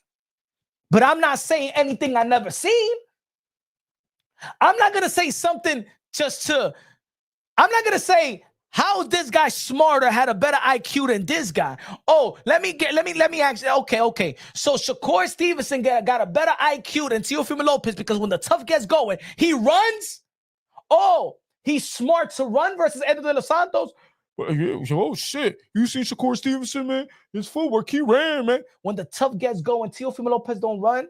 When the tough gets going, he's still trying to figure you out, figure your time, and still coming at you and stuff like that. When the tough gets going for Shakur Stevenson, he proved to you that he'll run from you. That's what he proven to me and you. When the shit gets tough, he's in the ropes or he's running. Am I right or wrong? Or no? No, because we ain't seen Cepeda and Shakur Stevenson, and we ain't seen the Edwin de los Santos and Shakur Stevenson. When the tough gets going, either you run or you're gonna be stuck in that rope, bobbing and weaving and stuff like that. And yeah, with versus Cepeda, he was effective. He was effective, even in the back foot. But when the tough gets going, his axe is against the fucking wall or running. Teofimo Lopez, when the tough got going, when Vasedo Lomachenko wanted to turn it up, Teofimo Lopez said, oh, ahora tú vas a ver lo que grano es. Now you want to see what cojones and balls is. I'm outboxing you. You want to be tough? Get tough with me and see what happens. Every time somebody try to get tough with Teofimo Lopez, they lose. Huh? Oh, what about George Kambosos? Go check the championship round, motherfuckers. I know you like to take it. Y'all love to stick to that fight. But y'all act like Teofimo Lopez is just going hit in the face and that's it. Like no motherfucker, like the motherfucker wasn't bleeding as well. Go act. How much you want to bet? You go ask George Kambosos what was worse? What was worse? Physically wise, losing to Teo or 24 rounds with Devin Haney? Go ask George Kambosos what was worse physically. Going, fighting Teofimo, winning Teofimo Lopez, beating Teofimo Lopez, or going 12 rounds with 24 rounds with Devin Haney.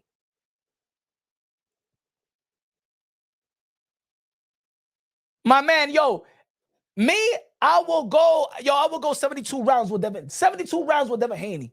Without training, bro. Because I know that I won't have no concussion. No, nada me va a pasar a mí.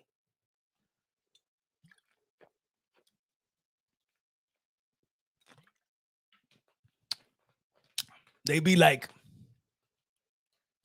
hey, a win, a real tough win, physically, is just as good as a loss physically. I'm going to tell you like this. No, I'll be real. They say, oh, George Kambosos, a fighter is not the same. George Kambosos never been the same after that fight with Teofimo Lopez. And it wasn't that he did damage to Devin Haney. It wasn't that Devin Haney did damage to him in the first fight. George Kambosos was never the same after that win. Because to be honest, it took a lot out of him. Motherfuckers act like it was just one-sided and Teo was just getting beat up. Go watch that fight again. Go watch it again. George Kambosos never been the same since. Teo has. Where's Teo and where's George? Even Maxie Hugh put hands on George Kambosos. I thought Maxie Hugh beat George Kambosos. No, you won't, bro. That weak ass. Shout out to Devin Haney and stuff like that. But you could call him Debo all you want, bro. Ain't gonna be. Ain't no sucker fun fucking narrative and shit like that.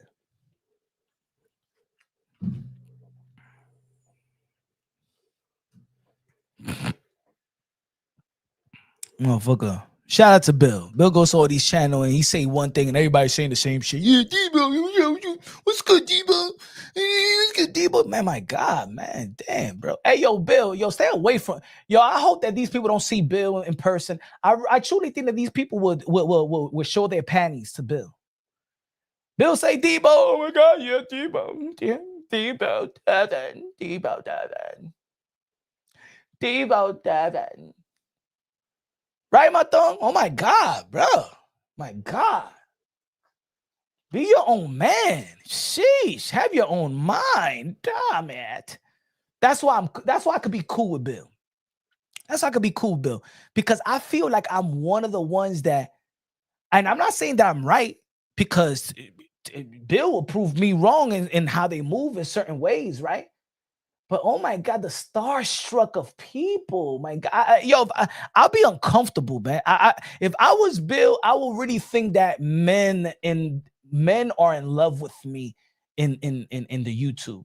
I've been like, whoa. Let me keep my distance.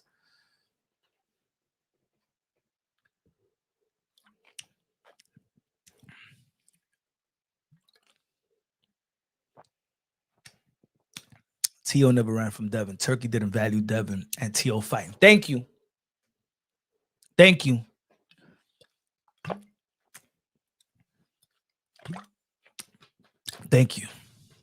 But you know what? Dennis Cruz said, y'all cap out. Most overrated boxer without doubt. Now, shout out to Devin Haney. Devin Haney is the 3-division world champion. He's humbled the boxing world because the boxing world was stupid in thinking that Brian Norman Jr. was a somebody. But I'm not going to take it away from Devin Haney. Brian Norman Jr. was just a symbol of the boxing world. Brian Norman Jr. is all this.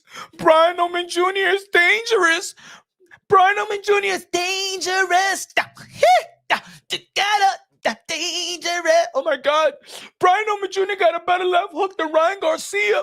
Brian Norman Jr. is the best welterweight in the world. Brian Norman, I say, yo, my man, you crackhead mother effers, you. He is a manufactured fighter that got 17 opponent with an upside down record, never beat a world champion, never beat a world class. Come on, man. He never was a prestige amateur. He was no Shakur, no Gary Antoine Russell, no Teofimo Lopez. Hey, yo, my man, this is smoke and mirror at its finest. No. This was smoke and mirrors at its finest. You guys got gassed up because Brian Norman Sr. was going to people's channels and consistently shoving the narrative that his son is all of it. My son be Santian. My son be Shimichimikuchi over there in Japan. Oh, shit. Oh! And that's when, to be honest, lately, and that's what it is. Guys, I look, I'm gonna tell you like this. There's gonna be channels out there. There are channels out there. And respect the hustle. I ain't gonna knock your hustle. But yo, folks, I'm telling y'all, I've been here. I've been here for a long time. I sing the same tune.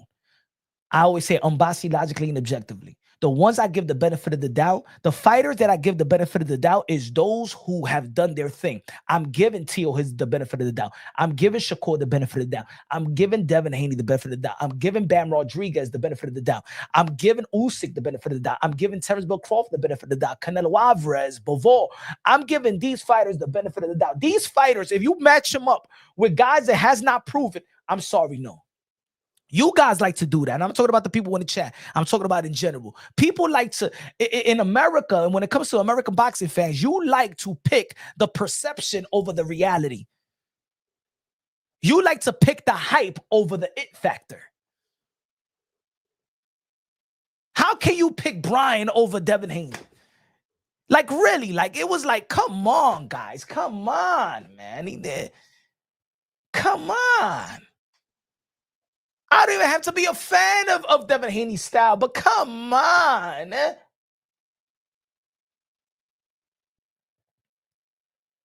One of my favorite fighters is Boots.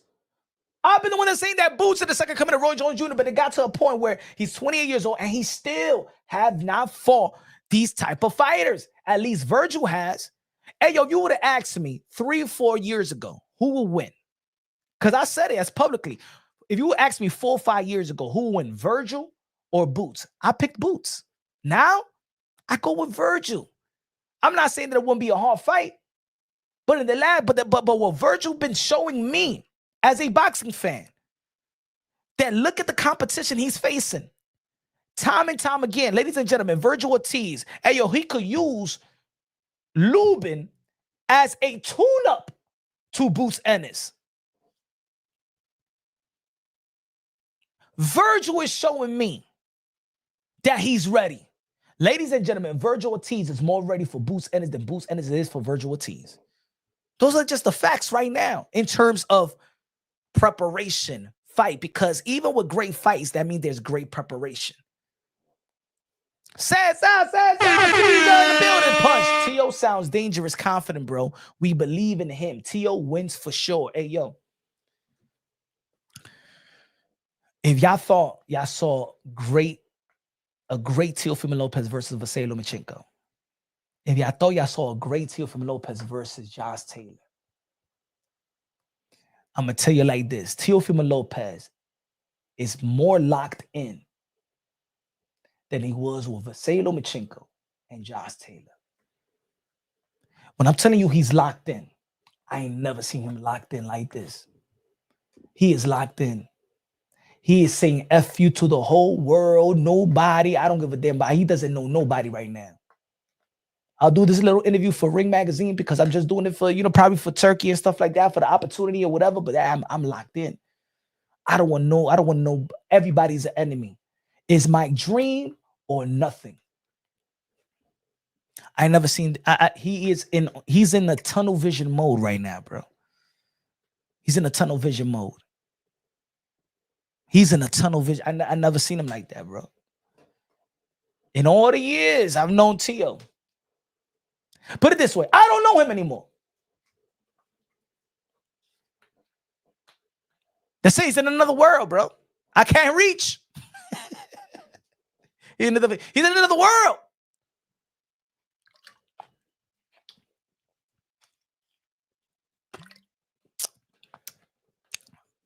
You see Shakur still tweeting around and talking about Bud. Ese Teofimo Lopez ya está. Ese tigre está in wartime right now. He said, Tio better be focused. ¿Qué? Better be focused. Better be focused. Ese tigre de focus. Coño, de que better be focused. Tú estás hablando con el lineal champion, my friend. Espera, vamos a poner la fotito. Este hombre que tú estás diciendo. Mira, Tio better be focused. Tio better be focused. Mira lo que dice la gente. Mira lo que dice la gente. Tio better be. No, Shakur Stevenson better be focused to face the takeover. All right? No, he better be focused. Shakur better be focused. You better get out the Twitter. Shakur better be focused because this man is coming. This man is coming, ladies and gentlemen.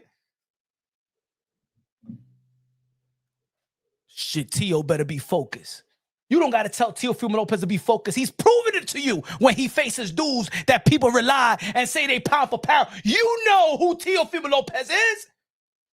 Everybody's still trying to figure out who Shakur Stevenson is. Teofimo Lopez better be focused. Teofimo Lopez better be this. Teofimo Lopez better not do this. Motherfucker. Yo, guys, sorry for my language. My brother Boxing Talk, you already know he's here. También, they don't like punching boxing. It's getting me ticked off. Like people has the audacity to question Teofimo Lopez. Tan loco, eh? Tan loco la gente, eh?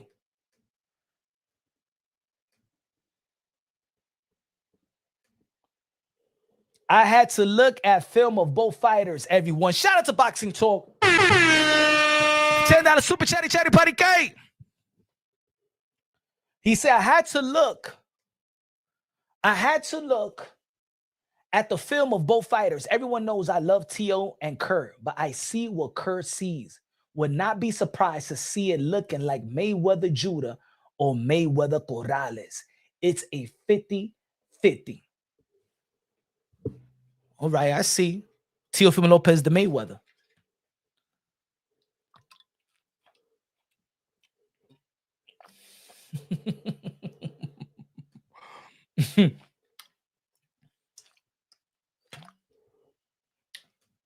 Mira, mi gente.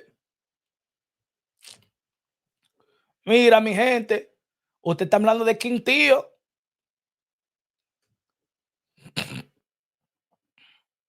Two-time lineal right there. Two-time lineal right there. Oh, Teofimo Lopez better be ready. I don't know where Teofimo Lopez going to show up. You don't know what Teofimo... You don't know what Teofimo Lopez is going to show up. Hey, yo, boxing content creators, pick a Shakur Stevenson. You believe that Teofimo Lopez performed to the level of his competition? Look at me, you boxing content creators. You look at me real good right now. Huh? You don't know which Teofimo Lopez is going to show up? Are you that serious? Hey, yo, boxing content creators. Let me know. Are you guys serious? You don't know which Teofimo Lopez is going to show up?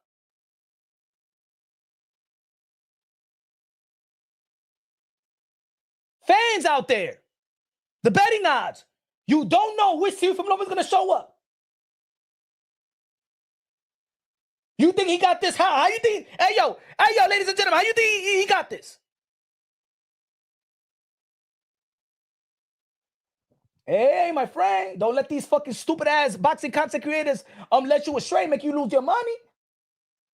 Mira, this is what we talking about right here, right? Isn't that what Bud talking about? Hey, yo, let me tell you like this, ladies and gentlemen, even Bud Crawford ain't gonna say it, but he already said it. Put it this way. If Bud Crawford feels about the Ring magazine and the WBC ain't nothing, hold on, let's put it. That's buzzwords. These are buzzwords. What did Bud said about Ring? What did Bud said about the WBC? Hold on. The WBC think that you better than everybody. The WBC, and you got the fucking green belt, which don't mean fucking shit. Fucking real belt is the ring belt, which is free, motherfucker. Hey, yo, Shakur Stevenson. Let me tell you a little secret. Bud Crawford thinks more highly of Teofimo Lopez than the little ring belt that you got. He thinks more of Teofimo Lopez than he think about you. He could be your friend. Yeah? He don't think too much of you. The WBC think that you better than everybody. The WBC, and you got the fucking green belt, which don't mean fucking shit. Fucking real.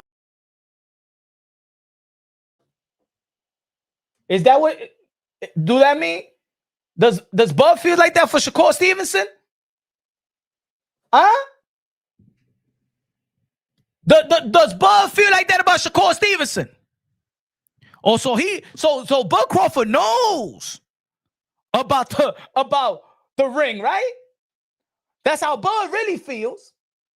In his heart, he knows Teofimo Lopez, See, with Shakur, nah, Shakur's my guy. He's competitive. We spar. But this little crazy dude want to beat the fuck out of me. I think I'll beat the F out of Teofimo Lopez. But this guy's the only... Hey, yo, Bud Crawford, do you know that this is the only dude in the sport of boxing that ever called you out with his chest out? This crazy dude right here. This the crazy dude, right? This crazy dude right here is the only one that really stands up to Bud Crawford. I think the crazy dude, yeah, you call him delusional all you want. Call him delusional all you want. But this crazy dude has been consistent going to his face. Let's fight. No entourage. And then when Bud Crawford put the finger in there, go ahead. Teofimo Lopez smacked the finger out of Bud Crawford. That's what he did. Don't forget that. He said the dude is delusional just like Tio. Let me say it like this. All right, I was delusional. I was delusional when I picked Teofimo Lopez to beat Vasily Lomachenko. I was delusional when y'all were delusional thinking about Teofimo Lopez said that do I still got it? Well, he did a Josh Taylor. Nah, motherfucker, you delusional. You delusional. You keep on watching your screen right now because this is what delusional look like. This is delusional right here, motherfucker. Yeah, Tio is delusional. Keep on fucking achieving this, you piece of human garbage. Yeah, he's delusional. Huh? You nerd. Tio's delusional like him. He's delusional.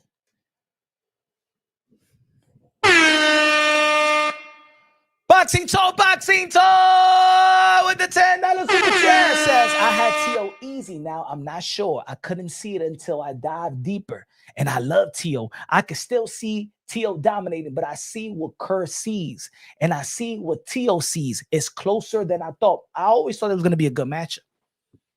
I ain't never said that Teofimo Lopez gonna knock this out of the park and knock Shakur Stevenson in the back. I never said that Tio's gonna knock out Shakur Stevenson.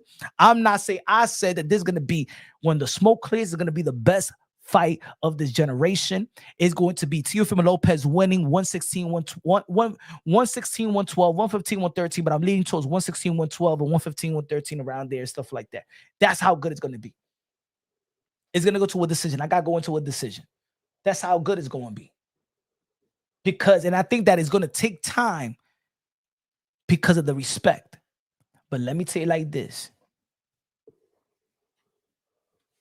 Shakur Stevenson, you better work on that body because Tio's not going to headhunt. Tio's not going to headhunt. Go to the body and the head will fall. Go to the body and the head will fall. That straight right hand to the gut. And if you're going to try to take that away from you, you go try with a little Chuck. Teofimo Lopez, he's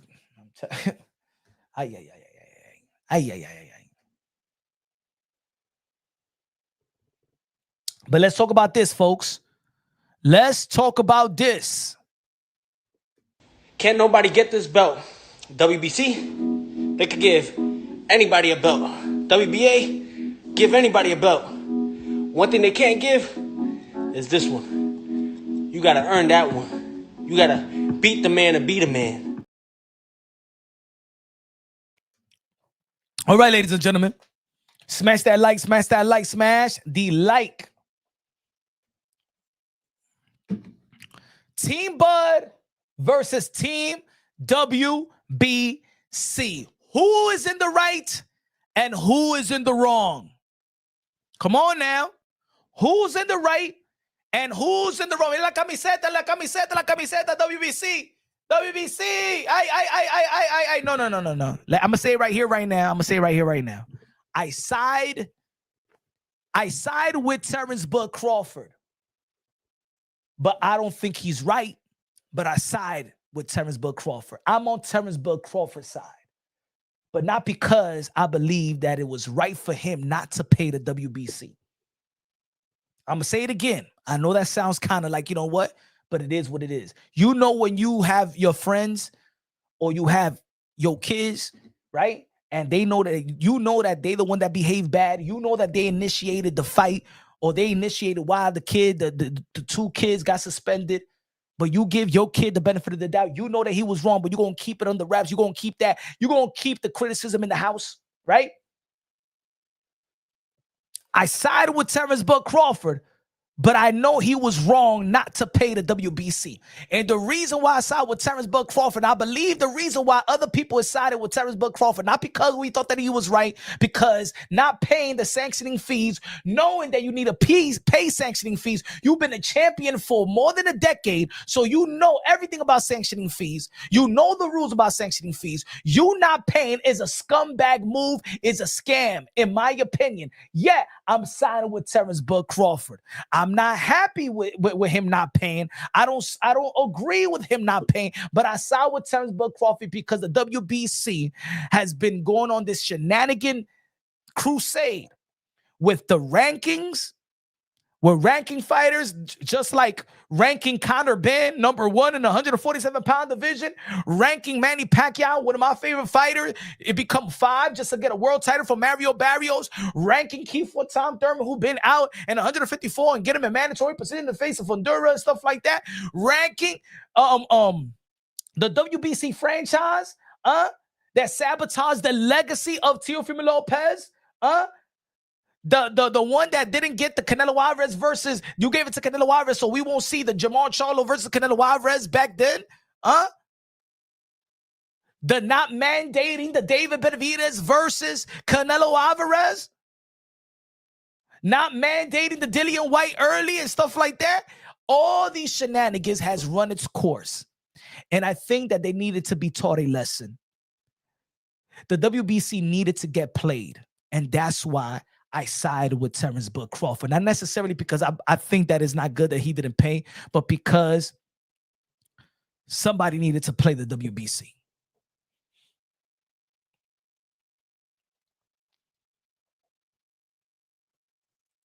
That's my reason.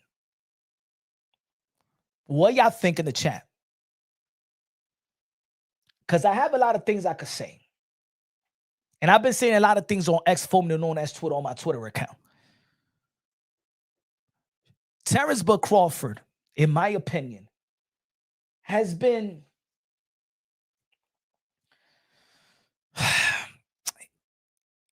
what happened to this humble, quiet Bud Crawford? Bud Crawford is sounding like this, in my opinion, because he got muscle behind him. And when you have muscle behind yourself, you born brashier. You're not scared to speak. You're not, because you're not scared to lose.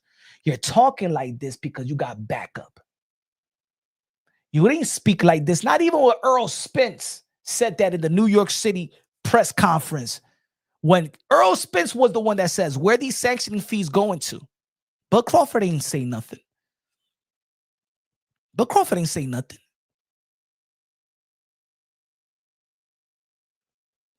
Has Terrence Bud Crawford become the puppet master? Not the puppet master, but the puppets of Turkey Al-Sheikh and Dana White? Say it to them, Punch. I'm say it to them, my chocolate thunder. Say it when I tell you over the phone. You tell it to the world. I don't want you to do it, my friend. Yo, man, but yo, Turkey, you know what I'm saying? If it wasn't for the WBC, I never would have got the Undisputed, you know what I'm saying? So I got to really respect all the 4 sanctions. Shut the fuck up, chocolate thunder, all right?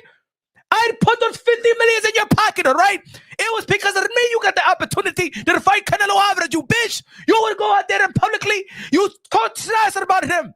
You would put the Ring Magazine mind belt up in the sky and you throw dirt to the WBC. Do you understand me, chocolate thunder? That's what happened. That's what I think.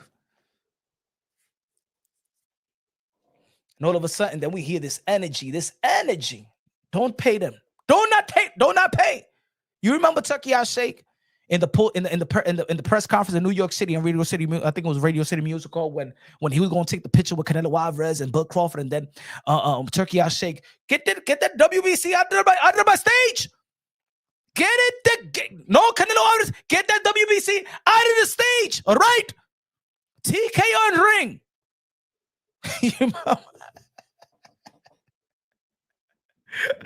Hey, you remember? You know that's all Turkey's energy. You know Turkey really... Turkey, shout out to Turkey Al-Sheikh, because the way that he moved, he's smooth. He came to the sport of boxing. He was smoothing things out. I didn't work with all promoters. I would work with Oprah. Would come to me, Eddie. Come to me, Frank. Bobby, come to me. Where is Al Heyman? This motherfucker, I don't know where he is, but I'll work with him. Luda Cooper, all right. Here, WBO, come to me. Mauricio Surumon, WBC, come to me. IBF, there are people, come to me. My WBO friends, come to me. And as soon as he got them all together, I'm going to fuck each and every one there. Fuck them all. I'm going to cripple them. I will cripple. Dana White, have you spoken to your friend? Have you? Have you spoken to my friend Donald Trump? Get the lawyers ready. We would go after Muhammad Ali. Do you understand? We want power now. Yes, the press have gone see Donald Trump. I relayed the message. Let's work. You haven't noticed that. Let me say it like this, ladies and gentlemen. If y'all really look outside of the sport of boxing,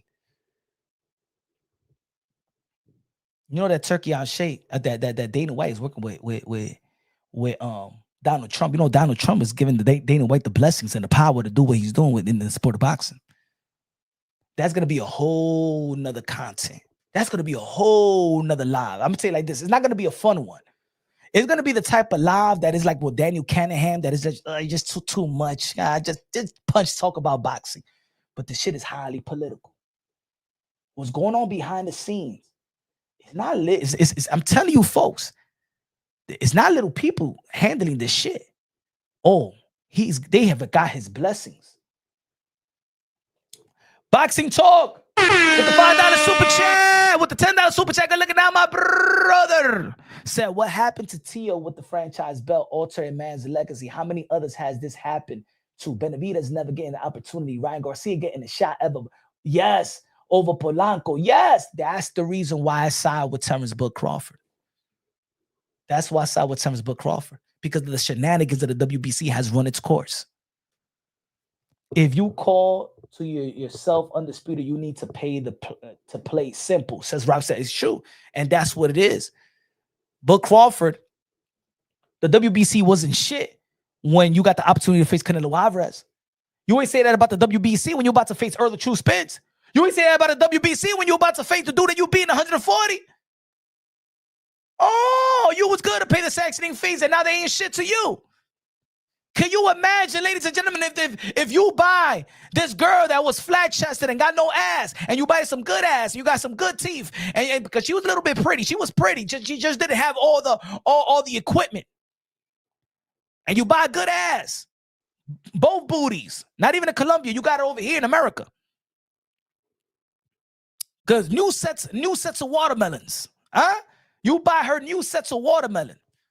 Man, she's looking like a Coca-Cola bottle, like that, round, beautiful, all shaped and size, almost like where Dennis Ugas did to his ex-fiance. Bought her all the titty and the ass, and then she left. Shout out to Ugas. But damn, Ugas, remember when I was talking about it years ago? Yo, Ugas, every time he gets a fight, he buys this girl a new ass. It was the left one. The next fight was the right cheek. And then she did her lips. And then she did her titties. And then she's looking like $100 bill, right? As soon as she got everything from Ugas, she left Ugas. As soon as he bought everything, she left Ugas. Damn, I'm like, God, they even robbed this house. They even robbed this house. She got everything. She got the titty, the ass, the face, the lips, everything. And then by the time, and then guess what? She's dating a baseball player now. Yo, man, these women are crazy. Yo, she was nothing. She didn't have nothing.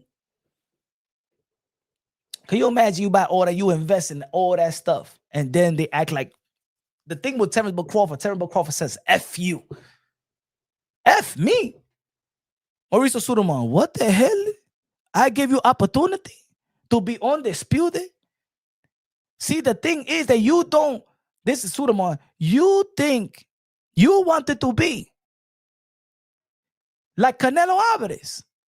You want to be king. You think that being a cash cow is cheap? No, fuck you. Okay, you have to pay $300K, all right? And you cheap motherfucker, I give you good price.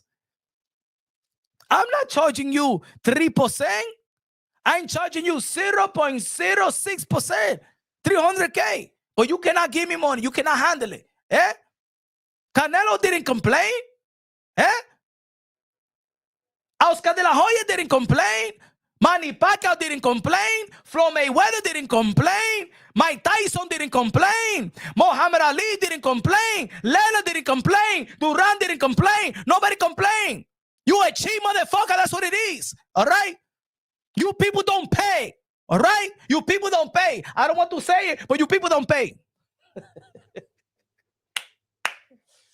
Mauricio Sudamo, he would have played that card.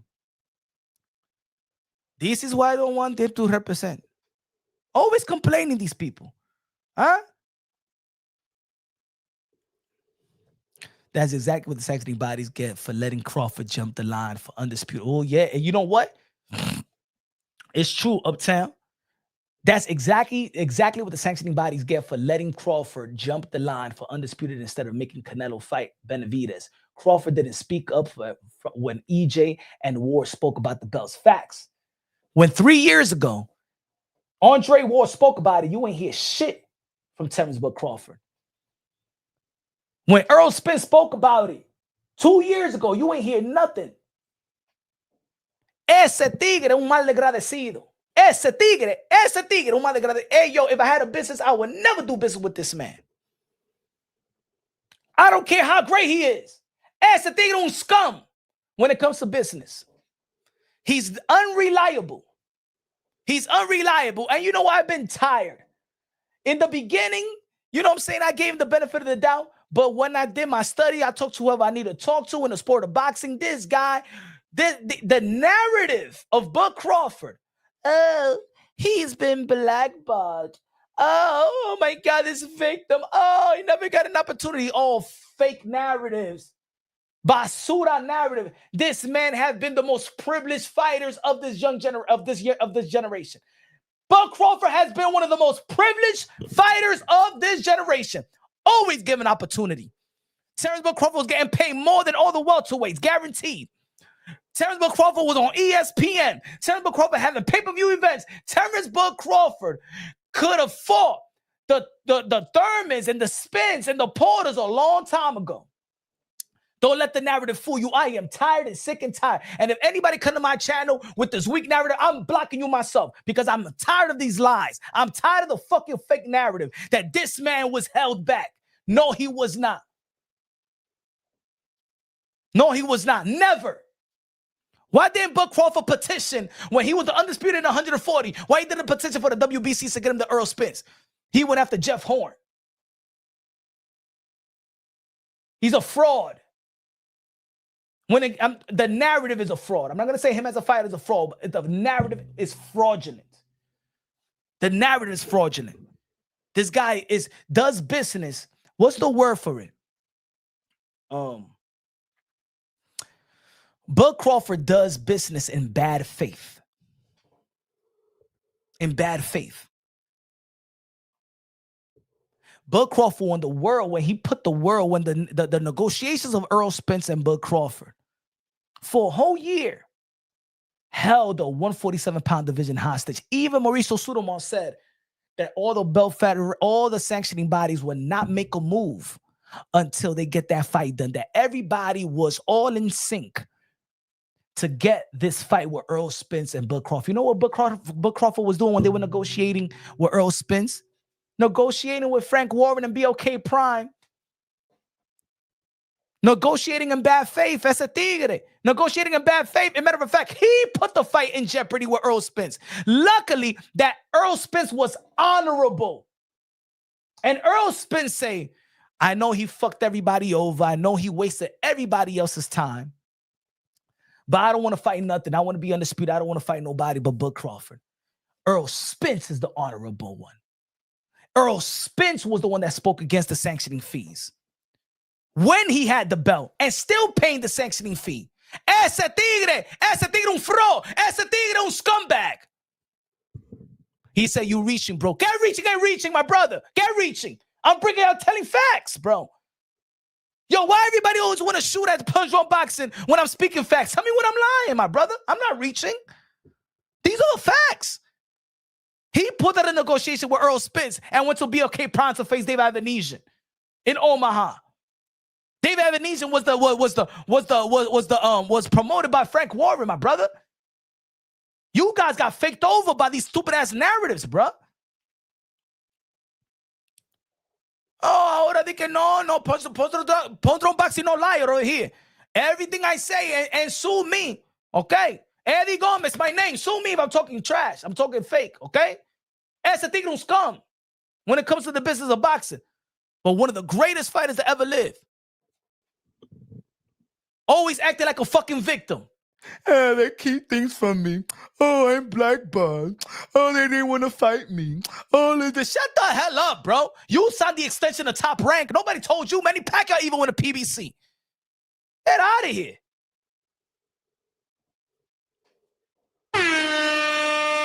Boxing Talk said, yo, you call boxing the Wild Wild West. Bud just played the American colder than them, and they hated. Punch, why you act like Bud, hermano? His business been great. He beat the game. Mira eso. Yo, let me say it like this. Boxing Talk, money doesn't drive me. You know why? Because I believe in a higher power. I don't play with business either. Just because you play the system doesn't mean that I give you props.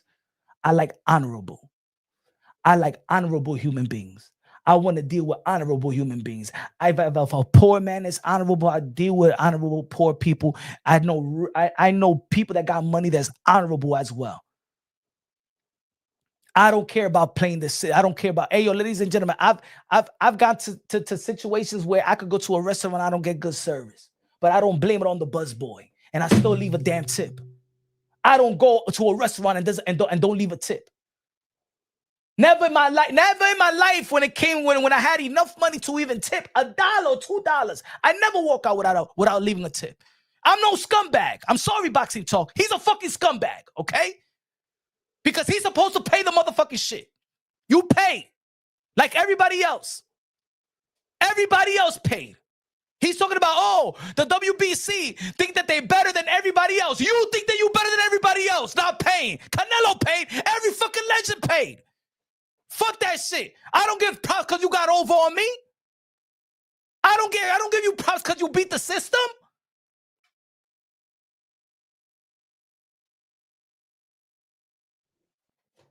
No, I say no, mi hermano, not me. I'm sorry, my brother. I don't like scumbags. No.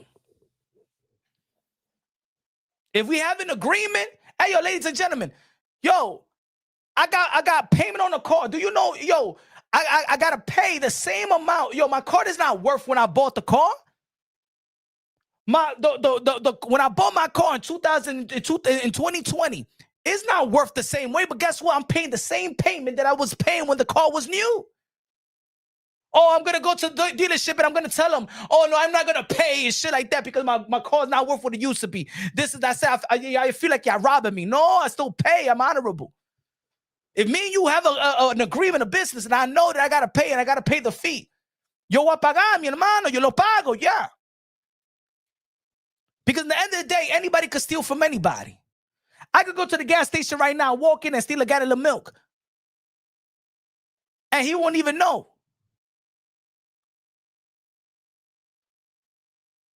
I'm not a person that when I see $20 in the floor, you know what I do if I see $20 on the floor in a grocery store?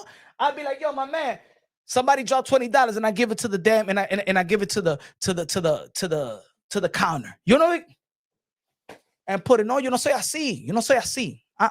That's why at the end of the day, in all my in my life where I could be down and out, and I'm almost feeling like I'm like what's that feeling when you know when you down and out, you're broke and you don't have nothing, and then you feel like like you drowning, and you feel like you drowning, and God always shows up. Okay, God knows that my heart is not a scum, my brother. God looks out for me. Say, no, you're good. You may have done bad decision and not smart decision, but you don't deserve to be on the floor like that and suffer like that, and your kids suffer. You know, so I'm not a bad person, bro. This guy's a scum. You pay, bro.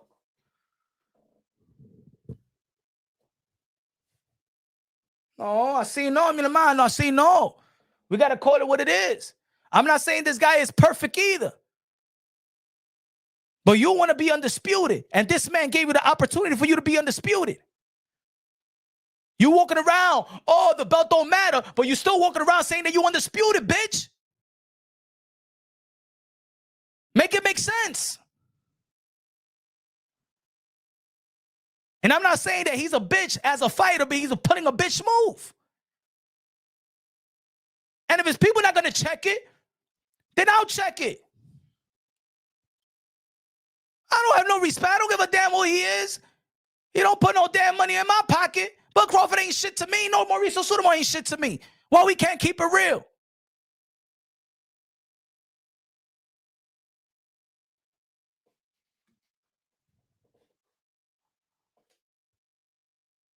Man. I got conscience, ladies and gentlemen. I got conscience. If you F somebody, I'm going to tell you like this. If Bud Crawford plays that card in the streets, that's a death sentence. And everybody knows it. If Bud Crawford plays that card in the street, that's a death sentence. Owe somebody $300K in the street. Owe somebody $300K, a ver lo que pasa. He said, why would you pay for something you won, my friend? Because you're supposed to pay for before, man, the opportunity, man. You got morals. You don't got morals? You don't got morals? Huh? You don't got morals? You don't got morals? He said, why would you pay for something you won, my friend? All right, then. So when you go to a restaurant, do you pay before you eat or after you eat? Or you be like, oh, I already ate. Fuck you. I'm out. I already ate the food. Where y'all living in? So let me get this straight. When you go to a restaurant and you don't pay before, right? Right? You pay and the bill comes last. You eat, you get tipsy, you buy the drink, and then you tell, oh, yo, let me get the check. And then you get the check and you be like, we out of here. I already ate already. I already feel tipsy anyway. Ha. You gave me food. What? You want me to vomit it and give it to you back? Come on, man. Come on, bro. Is any different when they strip Taylor or Usyk for not paying? What am I missing? You don't pay. Boxing talk. They didn't strip Josh Taylor. Josh Taylor vacated all his strap because he didn't want to pay the sanctioning fee going to his next bout. Josh Taylor paid his sanctioning fees versus Jack Catterall before fighting Teofimo Lopez, my brother. Top Rank paid most of the sanctioning fees for Josh Taylor. Boxing talk. Usyk didn't get stripped for not paying. Usyk was not prepared to fight the fighter that they wanted him to fight. Canelo Alvarez didn't get stripped by the IBF because he didn't pay. It's because he was not going to fight William Score at that time. Apples and oranges, my brother. Don't mix it up. But Crawford fought and have not paid, bro. And then he's saying, fuck you, I won't pay. You respect that, boxing talk? You respect that? I gave you an opportunity and then you tell me F you to my face? No, ladies and gentlemen, I see. No, I don't like that energy. I don't know why this is a really discussion. I don't care about the WBC. I think the WBC has done so many shenanigans and I'm okay with him getting played. But let's get this thing straight. I don't agree with him not paying. I'm just not mad that it's time for them to learn. Mira, así no, they're gonna question. Pues así es. So that's how we think around here. I'll do somebody a favor, and then FU comes right back to me. I give you a legacy where you're gonna capitalize from the day, you in the record books because of me sanctioning the bout. Me going over my rules, bringing you up and letting you fight Canelo Alvarez at 168 and putting you in position. I didn't even do that for David Benavidez when the world was crashing on me. And I gave you an opportunity.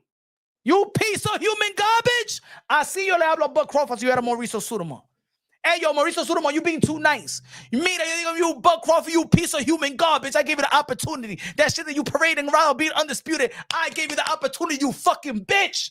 Así le digo a Buck Crawford si yo era Mauricio Sudamon. Who the hell you think you is calling me and telling me F you? As a matter of fact, I call the cartel right now, and you will see a lot of day. Así le digo a ese tigre. Mira. F you to me. Hey, yo, Mauricio.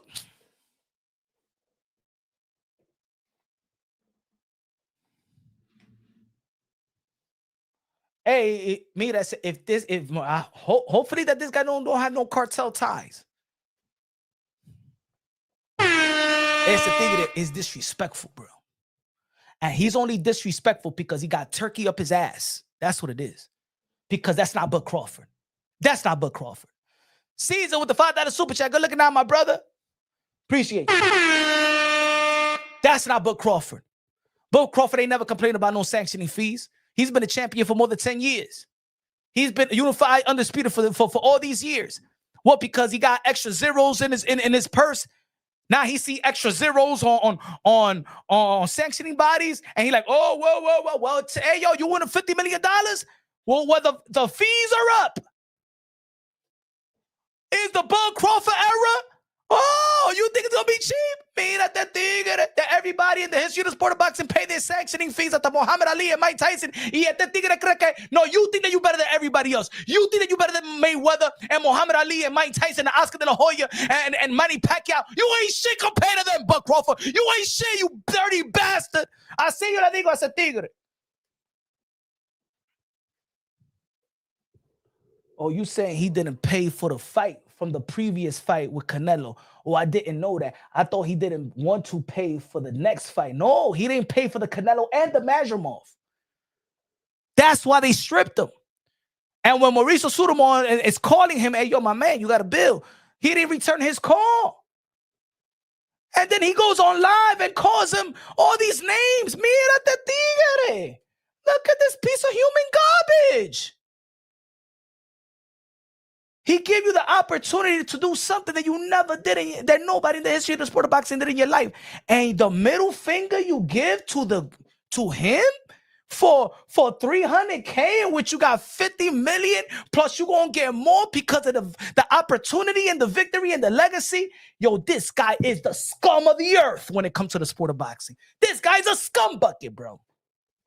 And anybody that like it is a scum themselves. I don't want to do business with you either. If I had a chance to do business with you, this is the guy that this is the guy you do business with this man? Man, he'll fuck you over, bro.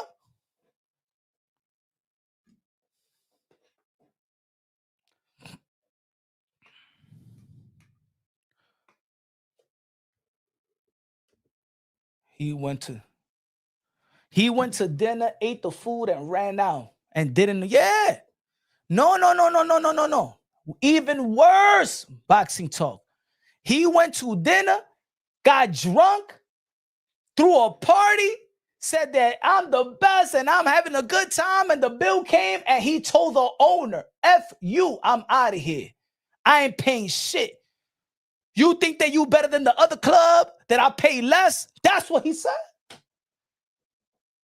I go to the other club and I don't pay this much. I ain't paying over here. Over here, the bottle of Clase Azul across the street it's $500 and you charge me over here, they could $1,200 for a bottle of Clase Azul. F you, I'm out of here. I'm going back across the street. They took my money over there. I'm giving you. That's what he did, bro.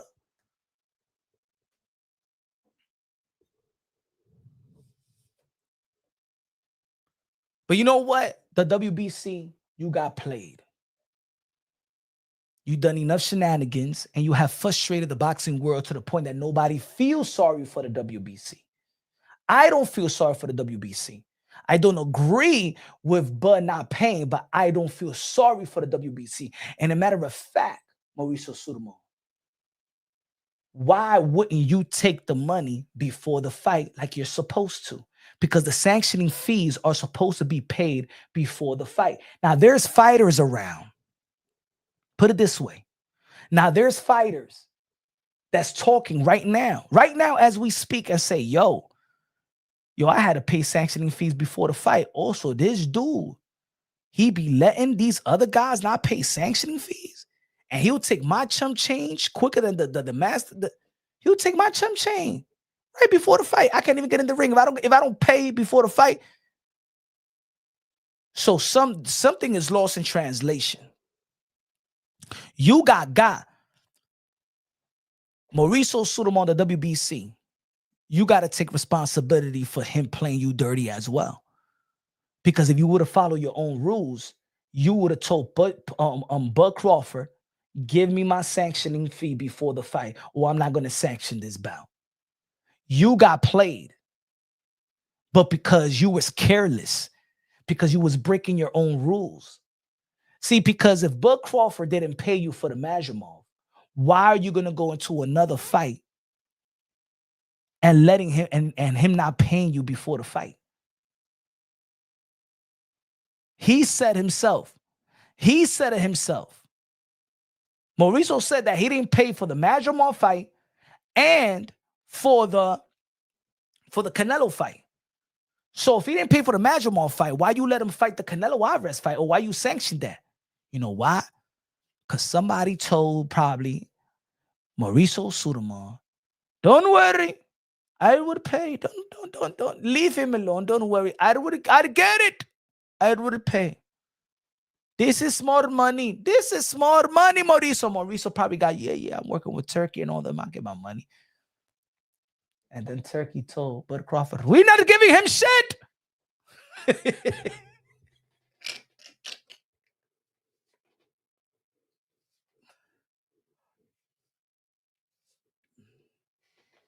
And now Mauricio Sudamo can't even fight back the way that he want to fight back. You know why? Because if Mauricio Sudamo fights back and he gets too deep into fighting back, Turkey on Shakur, open up your books. Let's see where the money is really going, motherfucker. Let's see your business. Open up them books. And I think that's the reason why the WBC Mauricio, be bygones. I'll take a loss. Because if Mauricio Sudamo keeps pushing, then other power entities will come crashing down on the WBC. The books open up and really see the truth of the wild, wild west in the sport of boxing. And right now, where powerful people and powerful entity and money is coming to the sport of boxing, with Dana White and Turkey out shaking the back that Dana White got with Donald Trump, Mauricio Sudamo don't want to play those games. I don't think that Mauricio Sudamo could really go back and forth with Bud, because going back and forth with Bud is going back and forth with Turkey. Going back and forth with Bud, Dana, Khan, Trump. I'll take that $300K loss. And I think that's the reason. You go after them, you push, they will make you open up your books. That's what I think. And since Bud, that never spoke like this, he got power behind him. Bud got his chest out because he got power behind him. Because if it wasn't for the power, he'll keep his mouth shut. He'll take his $50 million, pay his little $300K, and make it. That's it. Bud Crawford is being the mouthpiece right now. They're using Bud Crawford, in my opinion. Disclaimer, my assumption, they're using him. This ain't Bud Crawford. Bud Crawford's 39, they're going to be 39 years old, 38. We've seen his career already. We've seen his mannerism. We know how he is publicly. This Bud Crawford saying F you to Mauricio Sudamon and the WB talking like that ain't Bud Crawford, my brothers. Es el muscle, ese turkey out shake, que se lo mete a él para hablar así. Say it. Chocolate Thunder, come over here. What you want? Come. You would be my mouthpiece, all right? Remember, I give you $50 million, all right? You tell the whole world that the ring is the only belt. You are not the king. I put the crown on you, all right? You speak for me. Everybody respect you as a fighter because of me now, right? You tell the whole world that the belt are belts and everything would follow. All these fighters that respect you would come to me in the TKO Nation. Do you understand? But Crawford, Chocolate Thunder, go out there and tell fuck you to Mauricio Sudamon. This is the boxing revelation or revolution. That's what it is. Hey yo, you know how people move, man. When powerful people move and everything is timing. Ladies and gentlemen, I don't care. Y'all could say that I'm bullshitting. Okay, this is my conspiracy theorist. This is what I believe. It's just I believe in my gut. I believe in my gut feeling about certain things, right? If I can't get it here, I can't get it in my heart. My gut truly never lies to me. Truly never lies. But I just think that this was all planned. And that's why I said in the beginning, I said that Canelo Alvarez sold his soul. I think that Canelo Alvarez was in it too. I punch. No, yeah. Tell me that I'm drunk. I don't care. Tell me that I'm drunk. I don't care. I think that Canelo Alvarez knew what they was going to do. And they needed Canelo Alvarez. Canelo Alvarez, and you know why? Because we all know that Canelo Alvarez would have never fought William Skull without Turkey out shake. What was Canelo Alvarez's energy? Canelo Alvarez said, strip me from the IBF. I don't want that belt. I'm not facing I don't even know who William Skull is. Even Turkey out shake with the Mike Coppinger interview said that they can't even they couldn't outdo or overprice. No, he said we couldn't match the Netflix offer. So what made Canelo Alvarez get the William Skull if Netflix was going to give him way more money with the PBC and Jake Paul deal? So go to Saudi Arabia for William Skull. Canelo Alvarez left his undisputed crown not to fight somebody that we all didn't know. Not even Google knew who William Skull was. Remember that live? Hey, yo, Rap Star, remember I did that live and we was trying to figure out who's William Skull? And I did that and I Googled and I showed the world. I put William Skull and William Shakespeare's skull came out. There was nothing of William Skull. And then a couple of days later, when they started writing that Canelo Alvarez and William Skull, but the first day, not even Google knew who he was. Yo, Godspeed, I'm not lying, bro. For the people that was here that live, you don't remember? Godspeed, the people was live, and I said, yo, let's find who the hell is William Skull. And not even Google showed me who he was. I'm for real. And then I started, and we did this live. And I said, let me see if he got a Twitter. He had 218 Twitter followers. 218. Nobody knew who he was. Not even Google. Google knew me more than William Skull. Google knew Punch Drunk Boxing more than William Skull. I'm dead serious. I did this live. As a matter of fact, I'm going to find the live. If y'all people think that I'm lying. Because I remember when I say, yo, look what Google put. The skull of William Shakespeare. That's what came up. And then a bunch of articles of William Skull.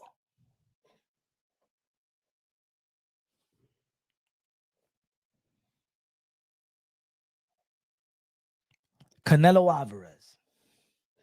Remember that live? I said, yo, Canelo Alvarez sold his soul to fight William Sco on this Bud Crawford. He sold his soul, bro. And me analyzing Canelo Alvarez after the fight. Let's analyze Canelo Alvarez leading up to the. I'm not taking nothing away from Bud Crawford's victory, but Canelo been acting weird ever since he linked up with Turkey. Y'all haven't noticed? I know I noticed because I do this shit every day. Something was up. I did videos about it. I did videos about it.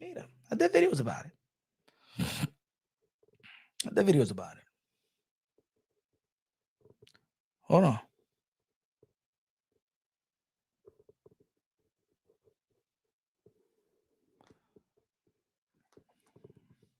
Mira. Hold on.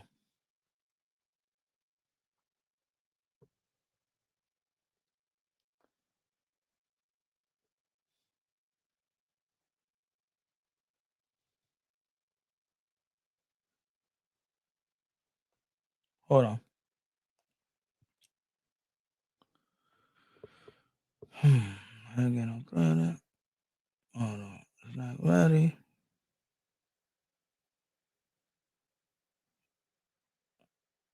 Funny admits. No.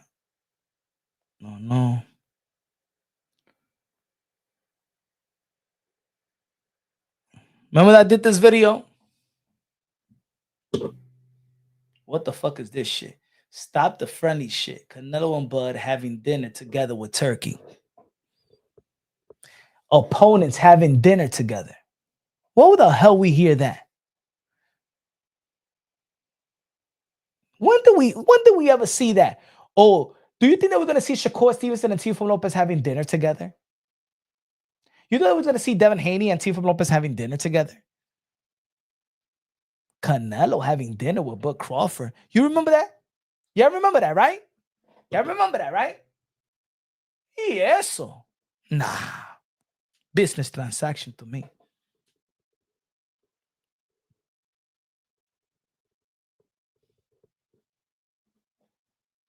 Remember that?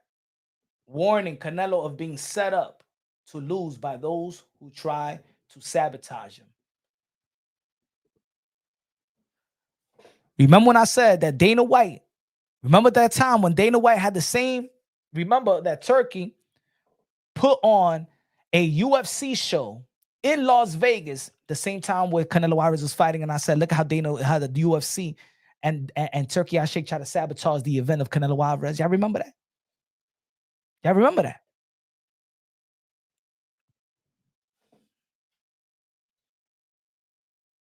I was documenting all this stuff. Hold on. Let me see if I see more. Let me see. Barrett, blah, blah.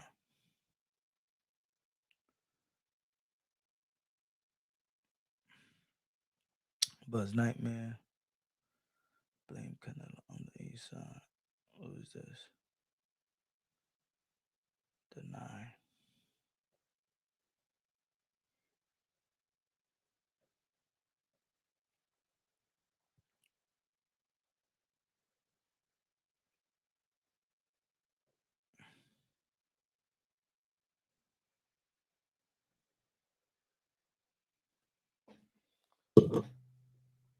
Canelo's career hijacked by Turkey Al Sheikh. Remember my video? Look at the date.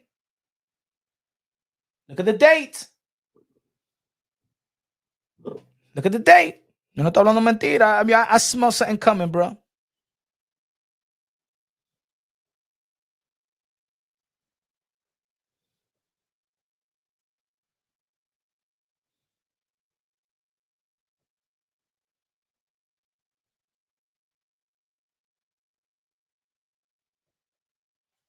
This is my video right here.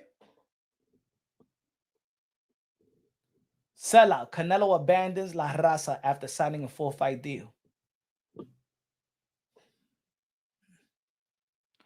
Don't believe me?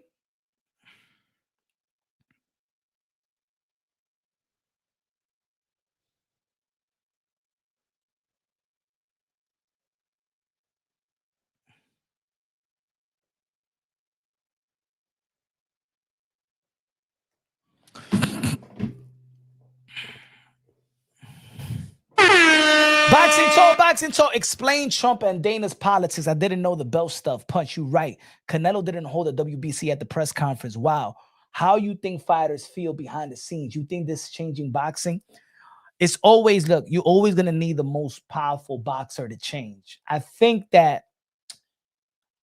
could have worked with Canelo if Canelo would have said the same thing about the WBC and Mauricio Sulaiman because of the power of Canelo Alvarez. I think it would have taken it more serious because a lot of people would be like, oh, the WBC give so much leeway to Canelo Alvarez. If Canelo Alvarez or at the highest point of their career, Mayweather or of Oscar de la Hoya. See, a lot of these guys say these things in the twilight of their careers or when they end their career and they talk so much shit about the belt federations. But when they're active and winning belts, they never shit on them. But since Bud is still active at the highest peak of his career, now he's trashing them. A lot of people's questioning trashing. But let me tell you like this. Shakur Stevenson is not going to let go of his WBC. We already heard what Shakur Foster said. He said Trump and Dana politics. To be honest, boxing talk, it has to be a separate because there's certain things that I've been told that I can't say because I'm gonna break it down in a way that keeps my integrity and keep the word that I got from this person. But one thing for sure is attorneys that are used, this plan was already set forth around before this was a plan before he became president. The quest of him becoming president. Donald Trump is a very fan of the combat world. He's been a fan. He's been in the business of boxing. Let's not forget that Donald Trump was the one that was investing a lot in the sport of boxing. He was the one that was putting a lot of money in Mike Tyson's pocket. So he knows about sanctioning fees. He knows the loopholes in boxing. Let's not forget that before Las Vegas, Atlantic City was the Vegas of today. In the late 80s, early 90s, in the late 80s, Donald Trump was the turkey out shake in the heavyweight division. Y'all remember? Donald Trump was the turkey out shake of boxing for at least 2 years.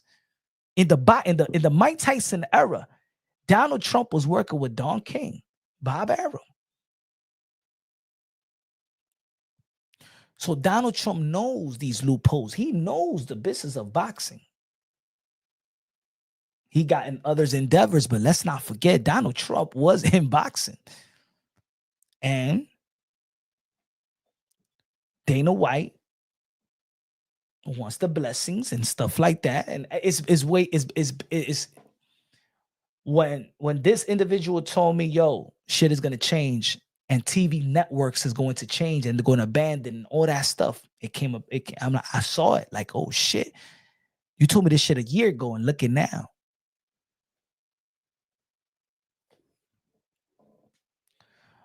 Cowboys just lost. America wins tonight. Arthur Martinez in the building. What's good, man? Back to the ground. I'm out. Keep working. Good looking now. Arthur. Even up in mind. But yeah, man. Again, I side with Simmons, but Crawford on this. But I think that WBC and their shenanigans needs to tighten up. They need to tighten up. And I'll tell you this, it's not going to be easy. A lot of the shit that they pull, now they understand. These promotional, Eddie Hearn, Oscar de la Hoya, the WBC president. You know who was the smartest one out of them all?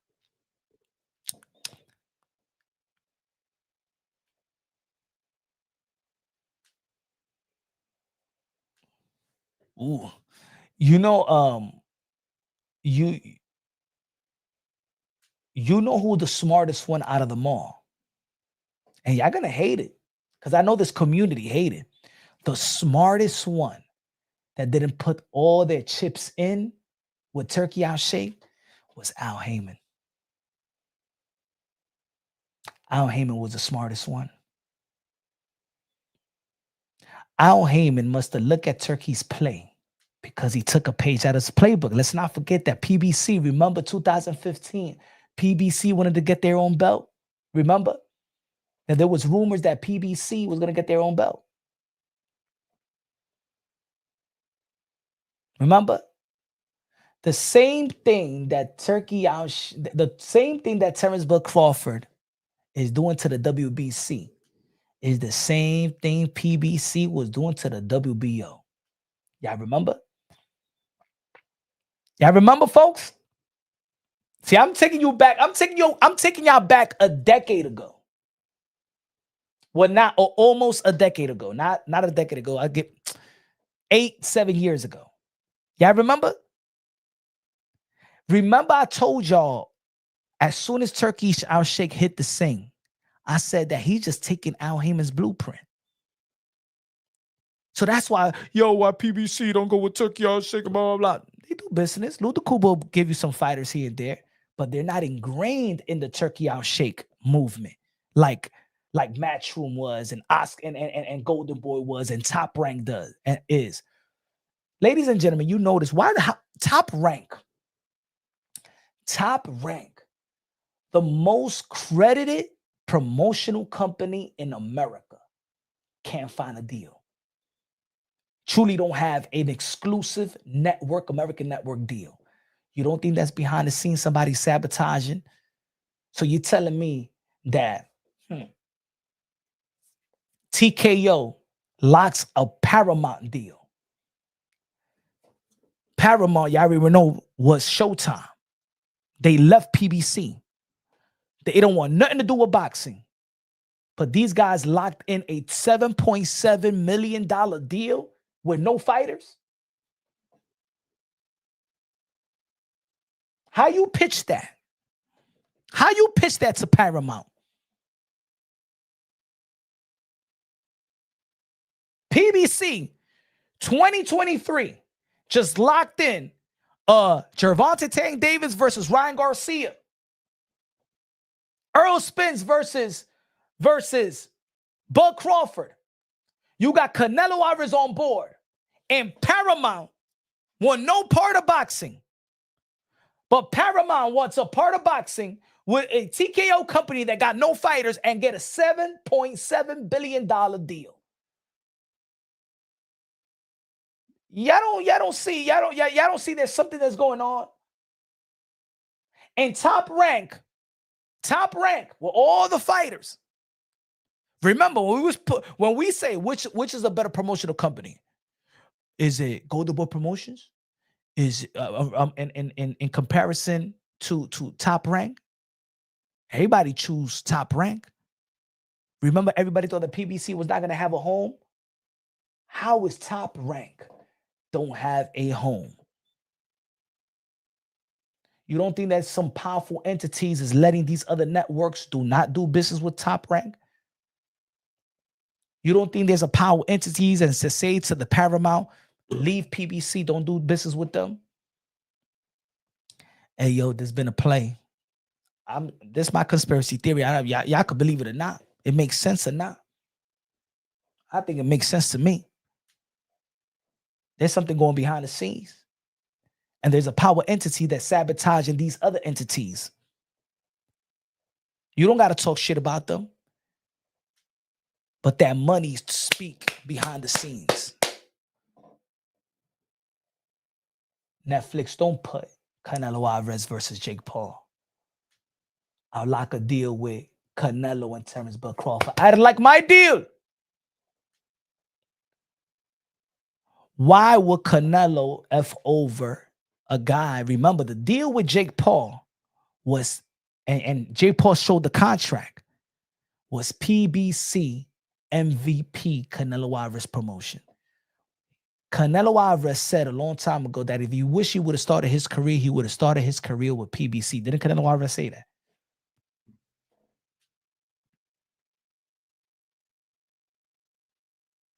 Hold on.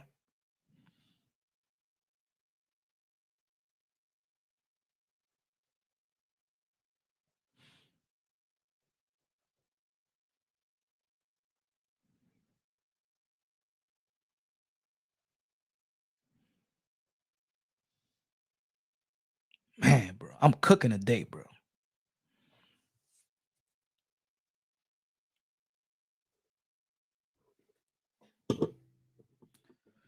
Canelo has stated that he believes his career would have been more successful if he had started with Al Heyman's PBC. He has since aligned the PBC, expressing happiness with relationship and highlighting the quality of opponent within the promotion. Yo, Punch, you watch battle rap? Nah, I don't. But I know who Cassidy is. I don't know who that other guy is. But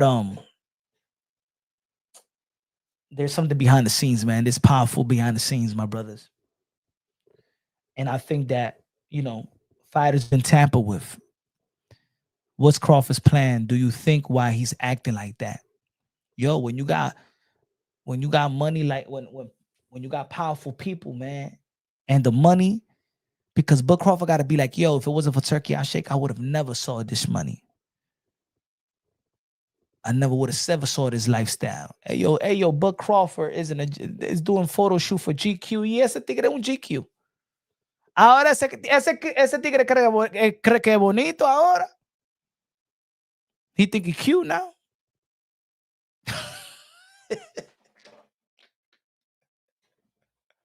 Ese tigre está en GQ.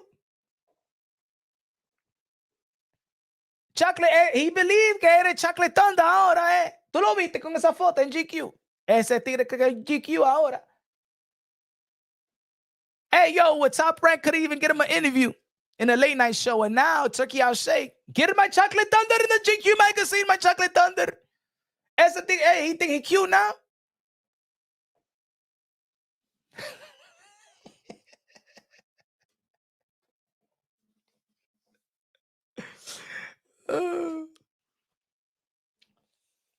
You think you was getting girls because you look? Negro, please.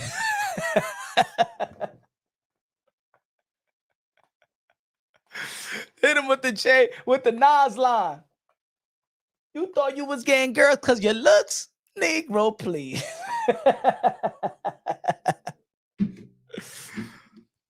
Quédate con esa gordita que ella te quiere. Quédate con esa gordita. Hey, yo, Turkey I'll Shake, man. Shout out to Turkey, though. But anyway, ladies and gentlemen, tomorrow we go live. Tomorrow we're going to go live and we're going to break down the fight with the PBC event, Pitbull Cruz versus Lamont Roach. I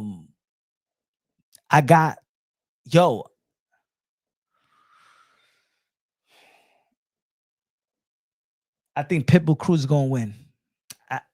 I like Lamont Roach, but I think that the reason why Lamont Roach was so good was because he knew Gervonta Tank Davis so well since they was 11, 12 years old. Their coaches was the one that molded them. So Roach knew everything about Tank.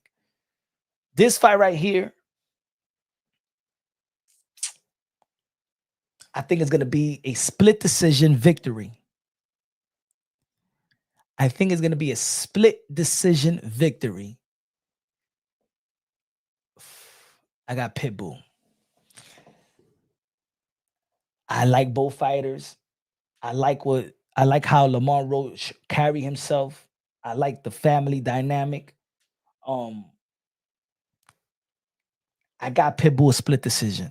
You know what I'm saying? I got Pitbull split decision. I got Pitbull split decision victory. Roach got good head movement. No, he got it. Yo, Roach does everything good. Not everything great, everything good.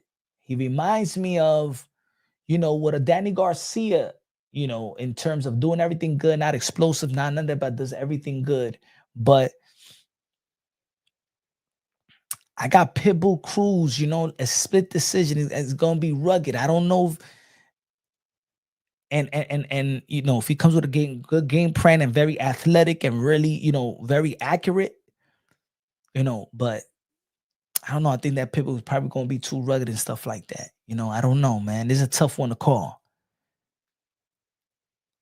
I'm rooting for Lamar Roach because I'd rather see him get his just doing a rematch with Gervonta Tank Davis. I think he deserves that. I'm rooting for Lamar Roach, but I think Pitbull is going to get a split decision victory. That's my pick. And tomorrow I'm going to break down the technical side of things. I'm going to do a little bit more film study on Pitbull Cruz because I know Lamar Roach. I've been watching Lamar. I'm going to do a little bit more film study and see if Lamar Roach is going to be good enough to not let his work be smothered. So tomorrow, and then we got Shakur Foster versus Stephen Fulton. I got Stephen Fulton beating on Shakur Foster. I got Stephen Fulton in that. Lara not gonna fighting Jennebeck. So in the end of the day, I don't know. Maybe we could see. I don't know. Let me know what y'all think. Y'all already know, man. Subscribe to the channel, smash the like button. Tomorrow we back at it, 10 o'clock or 9:30 p.m. Eastern time. Love you. God bless, and on to the next.